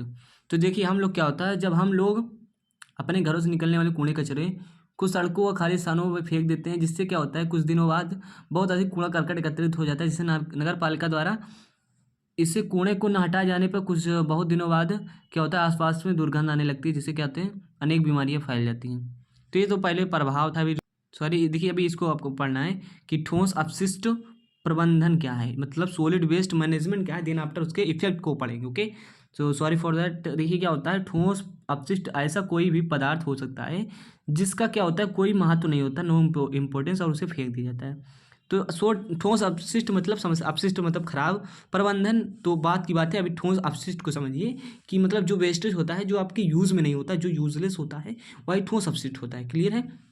यह ठोस अपशिष्ट पदार्थों मनुष्यों व जीवों की गतिविधियों द्वारा उत्पन्न होता है। मान लीजिए आपने क्या किया, अपने कुछ खाया, मान लीजिए सपोज दैट आपने क्या हुआ कि कोई चीज़ खरीदी जो प्लास्टिक की, अब टूट गई तो आपके काम का नहीं, तो वो सॉलिड वेस्ट हो गया। कोई चीज़ खा लिया आपने, उसमें उसकी पन्नी निकली, उसका पॉलीथीन है, तो वो किसी का काम नहीं करना, वो वेस्टेज है, तो वो सॉलिड वेस्ट हो गया।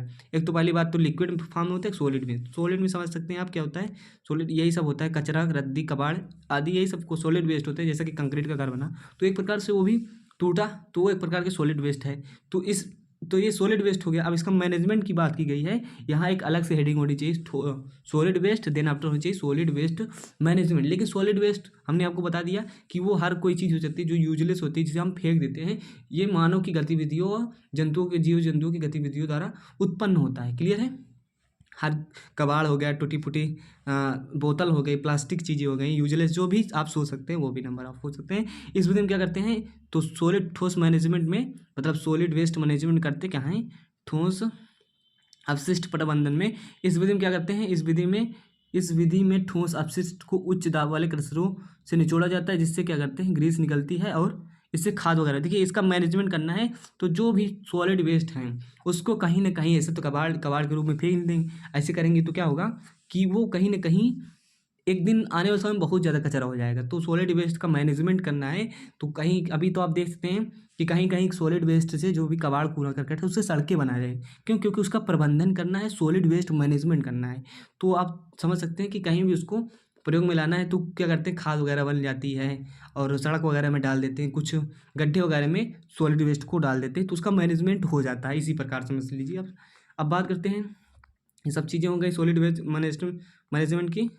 देखिए अब इस टॉपिक को पढ़ लेते हैं जो कि इम्पोर्टेंट है कहीं ना कहीं, ठोस अपशिष्ट के प्रकार। देखिए कहीं ना कहीं हम थोड़ा सीक्वेंस गड़बड़ा जा रहा है कि ठोस अपशिष्ट के बारे में पहले पढ़ा हमने, फिर ठोस अपशिष्ट के प्रकार को पढ़ लेते हैं। देखिए ये मेनली 2 टाइप्स होता है, ज़्यादा कोई सरल है एग्जाम में समझिए बस।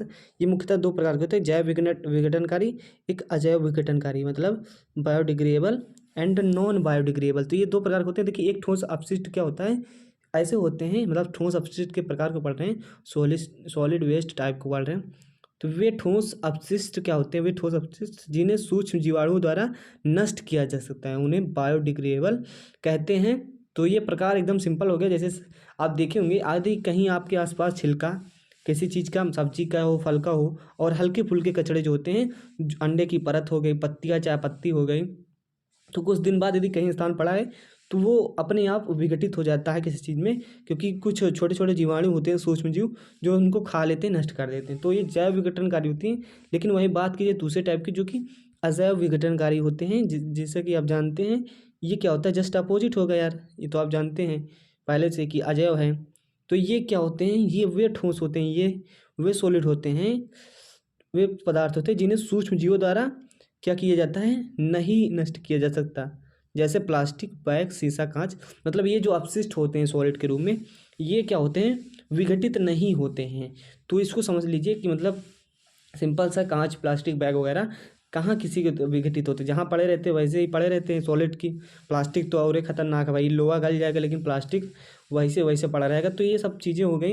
एंड अब बात कर लेते हैं इसके प्रभाव की, जो कि काफ़ी ज़्यादा ज़रूरी है, प्रभाव के बारे में, कि इसका इफेक्ट क्या पड़ता है सॉलिड वेस्ट अपशिष्ट के, मतलब अपशिष्ट के जो प्रभाव हैं।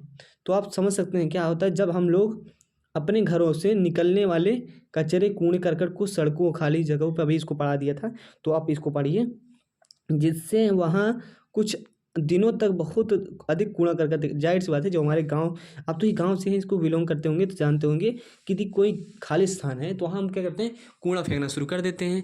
और हम फेंकें तो भैया शर्मा जी, वर्मा जी, पड़ोसी वाले यादव जी, सब कूड़ा वही डालने लगते हैं। और ऐसे में होता क्या है, यदि नगर पालिका द्वारा या किसी और के द्वारा सफाई ना की जाए तो वहाँ बहुत ज़्यादा कूड़ा एकत्रित हो। ऐसा होगा आपके पास कहीं खाली स्थान पड़ा होगा तो कूड़ा वूड़ा आप ले जाते होंगे, ये क्लियर है। गाँव में ऐसा होता है, तो नगर पालिका द्वारा इसे कूड़े को ना दूर करने पर क्या होता है, कुछ दिनों बाद वहाँ के आसपास क्षेत्रों में दुर्गंध आने लगती है। सुगंध भी लेना पड़ेगा, जब आप कूड़ा फैला रहे हैं तो उसका सुगंध भी तो लेना पड़ेगा। तो यही होता है, तरह तरह की बीमारियाँ फैल जाती हैं। तो इसके ये प्रभाव हैं। और क्या होता है कि औद्योगिक ठोस अपशिष्ट क्या होते हैं, ये सब चीज़ें मतलब इसके प्रभाव के बारे में आप जान ली, और भी अपनी तरीके से लिख सकते हैं, यहाँ लिखा है, अब इसको अच्छे से पढ़ सकते हैं। तो मेनली जो हमारा मेन मोटिव था उसको हम आपको पढ़ा दिए हैं। ठीक है, अब सॉलिड वेस्ट जो होता है उसके प्रभाव तो ठीक ठाक हैं, लेकिन उससे निपटना कैसे है, कैसे उसको निपटाना है, मतलब उससे कैसे छुटकारा पाना है जो कि सॉलिड वेस्ट है। तो कुछ प्रकार के हमारे पास प्रोसेस है, हम तो दिमागी हैं ही, तो दिमाग लगाएंगे। तो स्वच्छता, सैनिटरी, भूमि की मतलब कुछ विधियाँ जिससे हम क्या कर सकते हैं, अपशिष्ट पदार्थों का कहीं ना कहीं उसको यूज में ला सकते हैं, कुछ कर सकते हैं उसका। तो इसमें क्या होता है, भूमि की भराई हुआ प्रणाली है जिसकी रचना तथा निर्माण व्यर्थ अपशिष्ट पदार्थ से निपटान के लिए भूमि में दवा देने द्वारा की जाती है। इसमें क्या होता है, कम से कम प्रदूषक हमारे पर्यावरण में प्रवेश कर पाते हैं। इसमें विशिष्ट अपशिष्ट ठोस पदार्थ सभी भूमि में भर दिए जाते हैं। ये आपको उसको पढ़ सकते हैं। मेनली होता क्या है, मान लीजिए कहीं आपके आसपास का ऐसी स्थान है, गड्ढा उड्ढा है, तो इसमें कबाड़ वबाड़ पूरा भर देते हैं। तो इसमें जो सॉलिड वेस्ट होता है इसमें एकदम समतल कर देते हैं। तो यही कहा गया है जो इस प्रोसेस में स्वच्छता या सैनिटरी भूमि की भराई विधि में। एंड दूसरा क्या है, दूसरा हम क्या करते हैं, खाद बना लेते हैं। बड़े बड़े शहरों में क्या लैंडफिलों की के लिए, मतलब जहाँ जैसे गड्ढा उड्ढा तो रहता नहीं, वहाँ जगह खाली रहता नहीं, तो वहाँ क्या करते हैं, कमी रहती है, इसमें जैव विघटनकारी बायोडिग्रेडेबल यार्ड अपशिष्ट को ऑक्सीजन की समृद्ध मात्रा में छोड़ दिया जाता है। ऑक्सीजन की उपस्थिति में कार्बनिक अपशिष्ट कार्बन डाइऑक्साइड और कंपोस्ट खाद में परिवर्तित कर दिए जाते हैं। मतलब कुछ और चीज़ों का प्रयोग करके हम मेनली क्या करते हैं, बना लेते हैं अपना खाद बन जाता है सिंपल से। तो भस्मीकरण को समझते हैं। भस्मीकरण क्या है, बहुत स्पीडली चलेंगे, और भी ये कह सकते हो कि सड़क वगैरह में हम डाल देते हैं, क्योंकि सड़कें भी इससे बनने लगी हैं, कबाड़ के रूप में नीचे उसको दबा देते हैं। भस्मीकरण में क्या होता है गाइस, आप समझ सकते हैं कि भस्मीकरण में इंसरनिएशन जो भी लिखा हो, इंग्लिश वाले समझ सकते हैं इसको। तो ये सब चीज़ें हैं। इसमें क्या करता है, यह एक औद्योगिक दहन की प्रक्रिया है जिसमें अवांछित मतलब जिसको न चाहते हो, जो खराब हो पदार्थों को सरल, ठोस एवं गैसीय अवशिष्ट में बदलने के लिए किया जाता है। इसमें एक भस्मक लगा होता है, दहन संयंत्र होता है जो उच्च ताप पर बड़ी मात्रा में अपशिष्ट पदार्थों को दहन करने के लिए समर्थ होता है। मतलब समझ सकते हैं, मेनली इसको जला दिया जाता है। तो ये क्या है, एक मेथड हो गया जिससे क्या करते हैं, हम उससे निपटारा पाते हैं ठोस अपशिष्टों से। तो आपको क्लियर हो रहा होगा, नंबर ऑफ टॉपिक्स हमने क्लियर कर चुके हैं। एंड अभी तक हमने इन्वायरमेंटल स्टडीज जो कि पुराना सिलेबस था उसको ख़त्म कर चुके हैं। जी हाँ गाइस, जो इस बार का सिलेबस है इन्वायरमेंटल स्टडीज़ का, वो हमारा ख़त्म हो गया है। लेकिन अब जानते हैं जो कि हमारा यूपी बीटी थर्ड सेमेस्टर का है, यूपी बीटी थर्ड सेमेस्टर का जो भी सिलेबस है वो क्या है, वो आप जानते हैं कि हमारा environmental studies and disaster management है।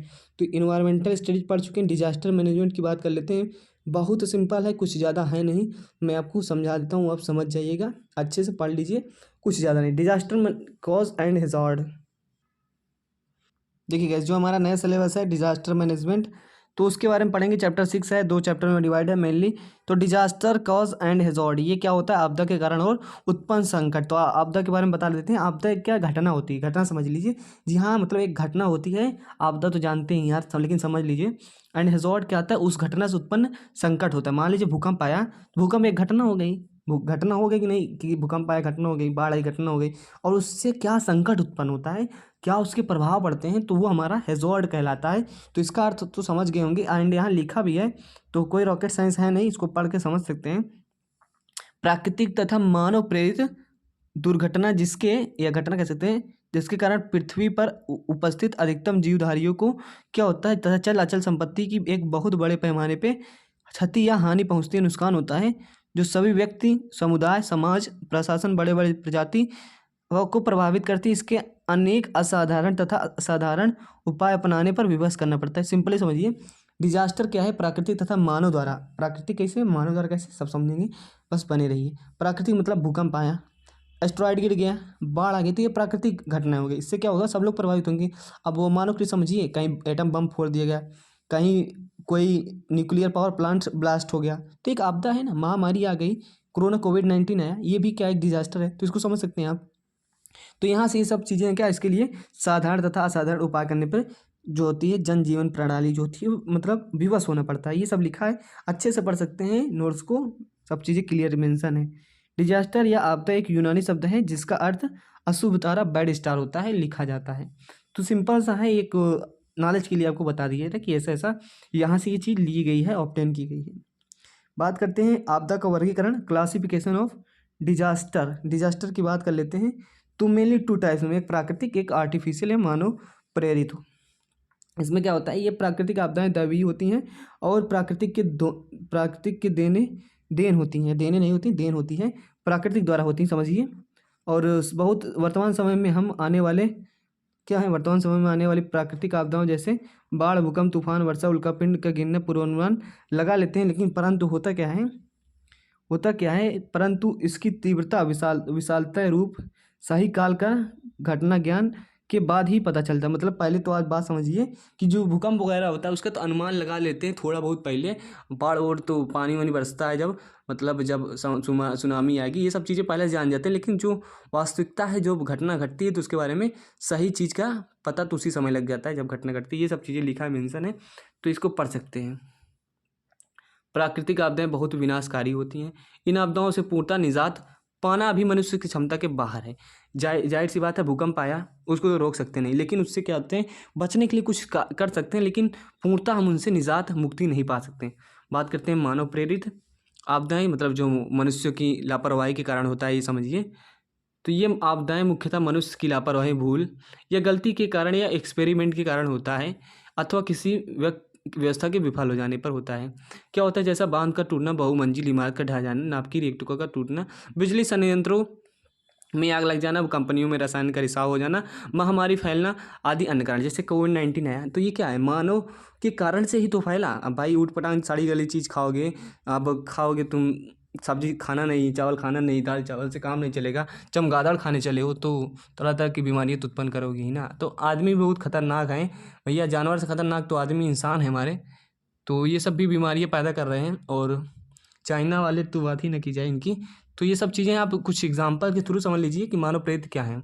जैसा कि समझ सकते हैं, भोपाल गैस त्रासदी रिसाव जो हुआ था उसमें बहुत लोग मर गए थे। आप इस घटना के बारे में यूट्यूब पे देखिए, यदि जानते तो अच्छी बात है।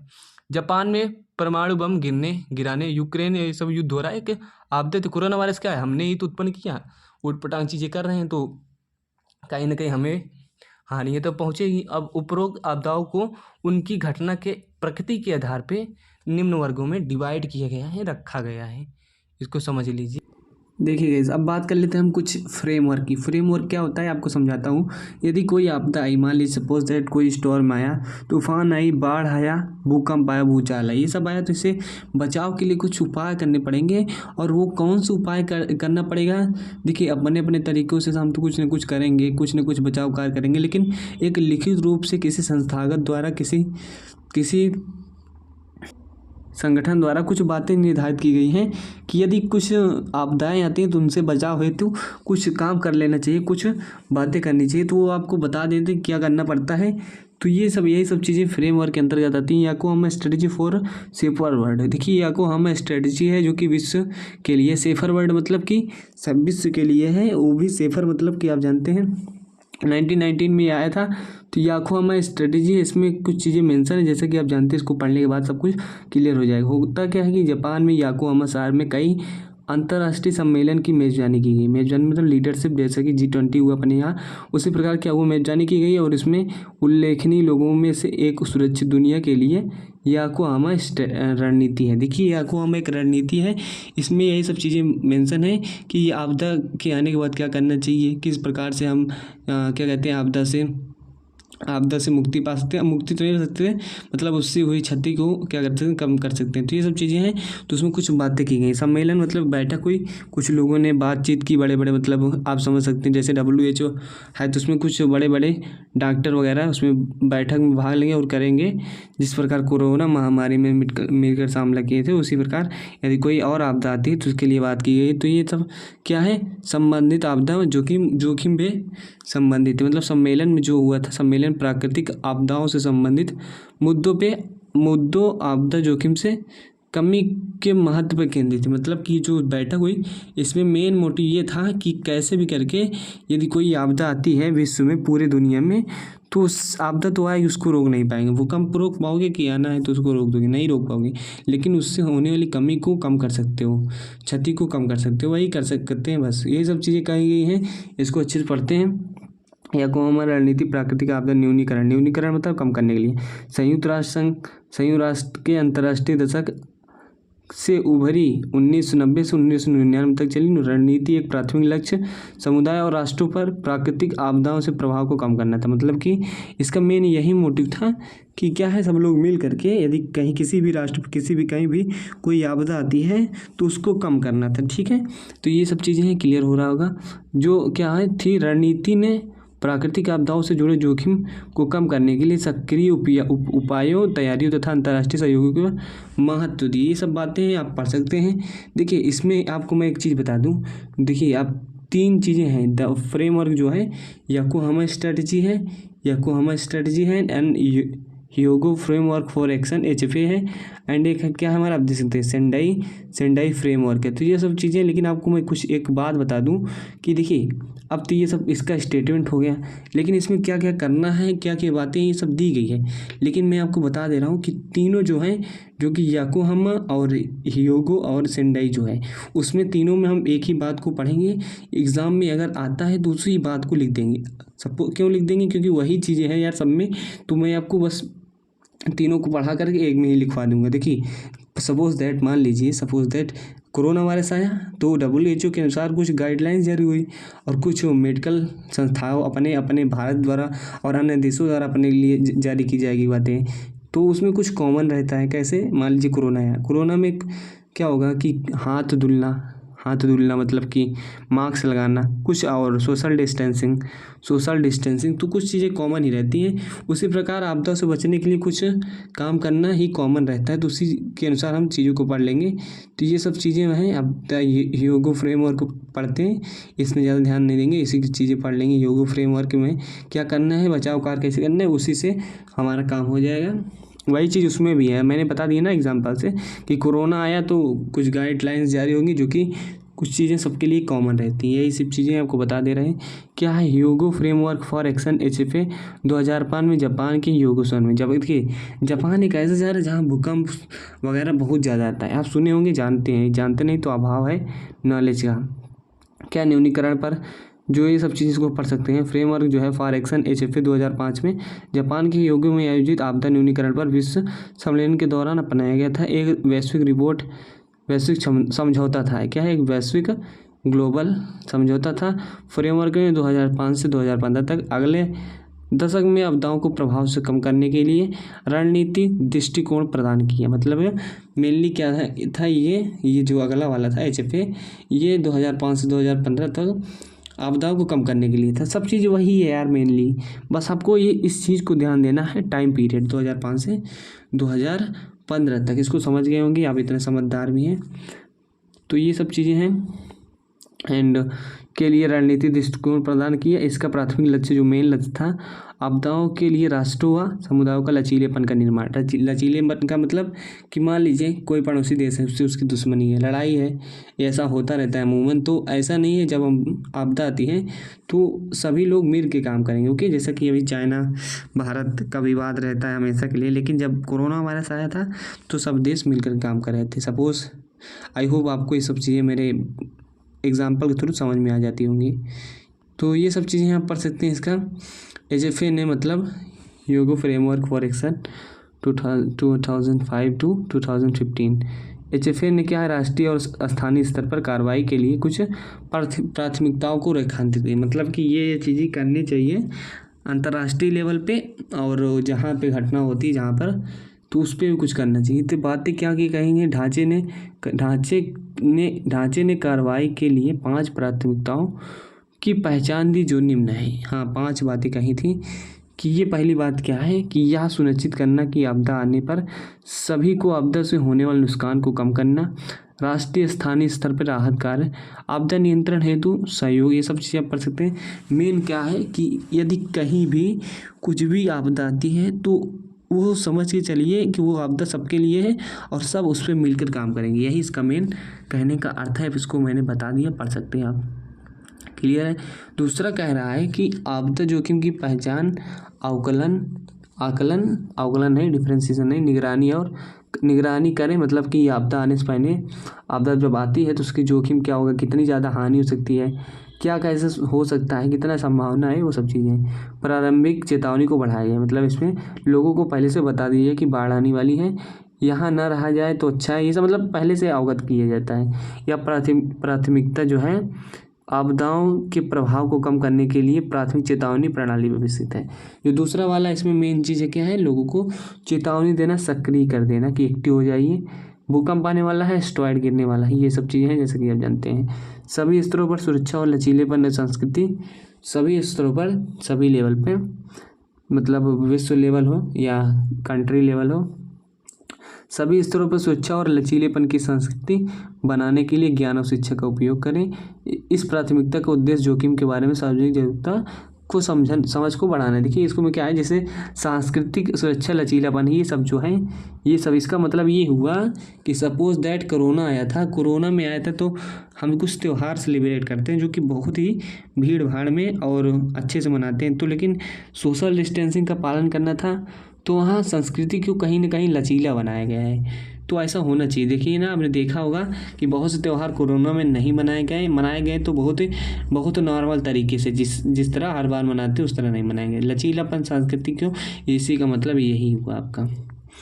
और चौथा क्या है, इसमें आप पढ़ सकते हैं, ये क्या कह रहा है कि इसमें अंतर्निहित जोखिम कारकों को कम करने के लिए भेदता के मूल, मतलब अंतर्निहित मतलब सपोज दैट कोरोना, देखिए कोरोना एक नया वर्जन, इसलिए हम आपको बता रहे हैं, नई घटना है जिससे आप समझ जाएं। कोरोना आया मान लीजिए, तो क्या होता है कि अंतर्निहित, मान लीजिए हम जानते हैं जुकाम आता है जनरली, तो कुछ नहीं होता, हम कुछ दवाई वगैरह नहीं कराते, सर्दी जुकाम होता है। लेकिन यदि कोरोना के समय क्या हुआ, ऐसा होता था तो हम तुरंत क्या करते हैं, उस पर एक्शन लेते हैं। ओके, यही सब चीज़ें मतलब आज इसको पढ़ सकते हैं यार, ज़्यादा कोई खास नहीं है। एंड यदि आपको सब कुछ जानना है तो मेन वाली क्लास में देखिए, डिस्क्रिप्शन लिंक मिल जाएगा आपको। पांचवा क्या है कि सभी स्तर पे क्या हो, प्रभावी प्रतिक्रियाएं करनी चाहिए। इसके लिए आपदा तैयारी और मजबूत करना चाहिए। HFN ने प्रतिक्रियाओं परियोजनाओं पर विकास पर प्रकाश डाला है, मतलब कि जो भी मान लीजिए घटना घटती है तो उससे बचाव के लिए, उससे निपटने के लिए क्या क्या करना चाहिए, वो सब चीज़ें बताई गई HFA द्वारा, आप समझ सकते हैं। I hope. देखिए इसको अच्छे से पढ़ लेते हैं। HFA ने आपदाओं के प्रभाव को कम करने के लिए लचीलापन बनाने का प्रयास, वैश्विक प्रयास में महत्वपूर्ण कदम उठाया, चिन्हित किया। इसमें देश और समुदाय को विकास प्रतिक्रियाओं, आपदा जोखिम में कमी लाने में प्रयासों का मार्गदर्शन। 2015 में HFA ने 10 साल के कार्यकाल का समापन के बाद आपदा में किया। ये सब जगह आप पढ़ सकते हैं, मैं खासा इसमें ज़्यादा कुछ है नहीं, ये कह रहे हैं आपको बार बार हम कि मेन क्लास में सब कुछ डिटेलिंग की गई है। तो मेन क्लास लगभग 9 से 10 क्लास में हमने कम्प्लीटली इन्वायरमेंटल स्टडीज क्या है, इन्वायरमेंटल स्टडीज़, आपको डिजास्टर मैनेजमेंट जो कि नया सिलेबस है वो कंप्लीट हो चुका है। बात कर लेते हैं ये सब क्या है, कि इसको थोड़ा पढ़ लेते हैं। जोखिम जो है, जोखिम न्यूनीकरण 2015-2030 के लिए सेंडाई फ्रेमवर्क सफल बनाया गया, जो आपदा जोखिम में कमी अंतर्राष्ट्रीय प्रयासों का मार्गदर्शन जारी रखता है। जाहिर सी बात है, कोई ना कोई संस्था या कोई ना कोई ऐसा टीम और ज़रूर होना चाहिए जो कोई भी चीज़ हो उस पर निगरानी रखे, उस चीज़ पे ध्यान दे। तो उसके लिए क्या बनाया गया अभी जो चल रहा है वर्तमान, यदि कोई घटना होती है, कोई आपदा आती है, तो सेंडाई फ्रेमवर्क 2015 से 2030 तक, तो हाँ 30 तक ये चलेगा। अब यदि कोई भी भूकंप, भूचाल कुछ भी होता है तो उसकी जानकारी, उससे बचाव हेतु राहत कार्य कैसे पाएँ, यही हमको बताएगा। ओके, तो इसमें समझ सकते हैं क्या कहा गया है कि आपदा जोखिम न्यूनीकरण के लिए सेंडाई फ्रेमवर्क 2015 से 2030 एक वैश्विक समझौता है। इसमें मार्च 2015 में जापान में सेंडाई में आयोजित आपदा जोखिम न्यूनीकरण पर क्या किया गया है, जोखिम न्यूनीकरण पर तीसरे संयुक्त राष्ट्र संघ यूएन विश्व सम्मेलन में अपनाया गया। यह फ्रेमवर्क ह्यूगो फ्रेमवर्क पर एक्शन का उत्तराधिकारी, मतलब उससे ही रिलेटेड है, उसका ही वर्जन है। 15 साल की उपाधि में जोखिम में कमी और प्रयासों को एजेंडा निर्धारित करता, मतलब यही अब बताएगा कि क्या करना है। यदि कोई चीज़ आती है, कोई भी चीज़ होता है, तो उसमें कुछ बातों के ध्यान रखना पड़ेगा, एजेंडा निर्धारित करेगा, गाइडलाइंस जारी करेगा। बात कर लेते हैं SFA ने क्या कहा है, मतलब सेंडाई फ्रेमवर्क फॉर एक्शन के द्वारा अपना आपदा जोखिम न्यूनीकरण के प्रयासों के मार्गदर्शन करने के लिए कार्यवाही क्या है, सबों 4 प्राथमिकताओं को रेखांकित किया है।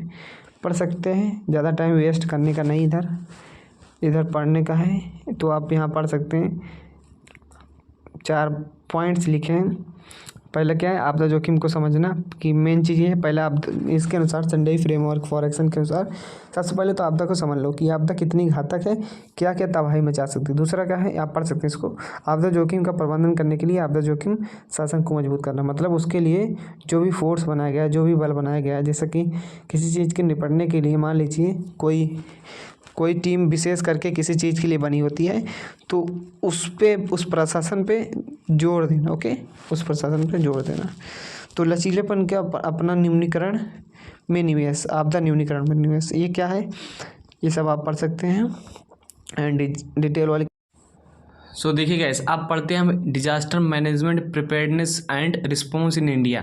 मतलब इंडिया के अनुसार क्या है कि जब कोई आपदा आती है तो क्या क्या सुझाव दिए जाते हैं, जो संस्थाएं हैं उनके द्वारा क्या क्या चीज़ें बताई जाती हैं कि ये आप करिए। जैसे कि अभी देख रहे थे वो वर्ल्ड लेवल पे था, जापान में जो सम्मेलन हुआ था उसमें कुछ चीज़ें मेंशन नहीं थी, लेकिन हम इंडिया के अनुसार यदि कोई आपदा आती है तो उसके अनुसार क्या गाइडलाइंस जारी होती है, क्या बातें निर्धारित की जाती है, उसको समझते हैं। नेशनल डिजास्टर मैनेजमेंट अथॉरिटी जो है, एनडीएमए जो है, उसके अनुसार जो भी गाइडलाइंस है उसके बारे में पढ़ते हैं और उसके अनुसार क्या क्या चीज़ें कहेंगे उसको समझते हैं। बात की जा रही है राष्ट्रीय आपदा प्रबंधन प्राधिकरण की, जो कि हिंदी मतलब होता है। यह क्या है, राष्ट्रीय आपदा प्राधिकरण एनडीएमए के दिशा निर्देश अनुसार देश के भिन्न भिन्न हो सकता है। बात सही है कि जो एनडीएमए है वो विभिन्न देशों के लिए अलग अलग हो सकती है, भारत के लिए अलग, जापान के लिए, चाइना के लिए अलग, क्योंकि वहाँ अपने अपने एनडीएमए होता है। तो भारत देश के लिए बात की जाती है तो क्या होता है, क्योंकि विभिन्न देशों में अपनी अपनी आपदा प्रबंधन एजेंसियां और प्रोटोकॉल हैं। जाहिर सी बात है, सबके अलग अलग देशों में अपनी अपनी क्या है, उससे निपटने के लिए एजेंसियां हैं। तो यहाँ आप किसी समझ सकते हैं कि राष्ट्रीय आपदा प्रबंधन प्राधिकरण क्या कह रहा है, राष्ट्रीय आपदा प्रबंधन प्राधिकरण एनडीएमए के दिशा निर्देश अनुसार देश के अनुसार भिन्न भिन्न हो सकती है, क्योंकि विभिन्न देशों की अपनी आपदा प्रबंधन एजेंसी तथा प्रोटोकॉल है। एंड बात कर लेते हैं, एनडीएमए अक्सर कई देशों में आपदा प्रबंधन के लिए नीतियां, योजनाएं और दिशा निर्देश को तैयार करने के लिए जिम्मेदार होती हैं। एनडीएमए यही जो डिजास्टर मैनेजमेंट अथॉरिटी है वो यही सब चीज़ें करती है। एनडीएमए में दिशा निर्देश के अनुसार समान तत्वों में शामिल है। मैं स्पीडली पढ़ रहा हूँ, यदि आपको सब कुछ जानना है तो डिटेल वाली क्लास में मिलिए, सब वहाँ अच्छे से बताया गया। अब इसको ओवरव्यू कर लेते हैं। सबसे पहले करते क्या है, कुछ इसमें बताया गया ना, कुछ तत्वों को शामिल किया गया है।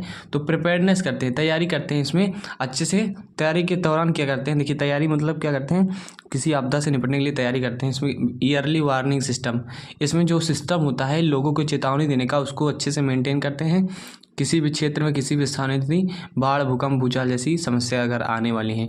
इमरजेंसी शेल्टर मतलब समझ सकते हैं कि आपदा आने के बाद क्या होता है, उनको कहीं शिफ्ट करना होता है। जो लोग उस आपदा से ग्रसित हो जाते हैं तो उनको कहीं ना कहीं आवास चाहिए, तो वो आवास प्रोवाइड कराते हैं, रहने की जगह प्रोवाइड, वही इमरजेंसी शेल्टर है।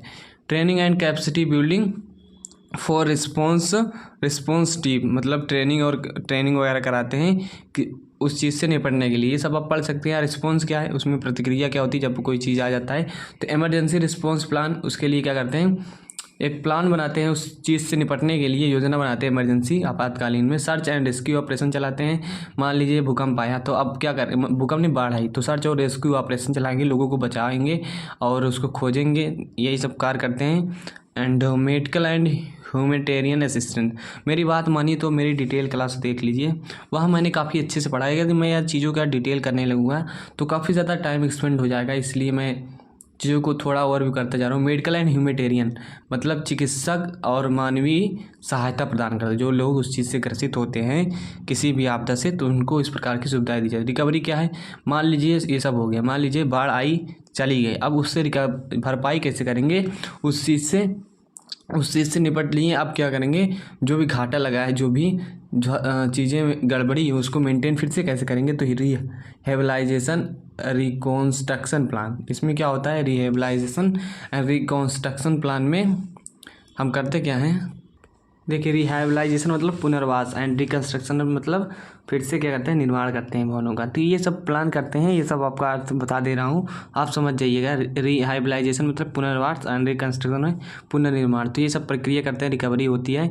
जो भी बस्तियाँ, जो भी घर बह जाते हैं बाढ़ में, बाढ़ को समझ लीजिए कोई भी आप ले सकते हैं एग्जाम्पल, तो उससे जो पुनर्वास कराते हैं लोगों का और फिर से मतलब निवास स्थान प्रोवाइड कराते हैं एंड रिकन्स्ट्रक्शन करते हैं। फाइनेंशियल असिस्टेंट मिलती है and support for affected affected community, जो भी लोग जिस समुदाय के लोग क्या होते हैं उससे प्रभावित होते हैं, उनको बेसिकली होता क्या है, पैसे दिए जाते हैं, आर्थिक रूप से कुछ सपोर्ट किया जाता है और कुछ मदद दी जाती है। तो होते हैं ये सब चीज़ें।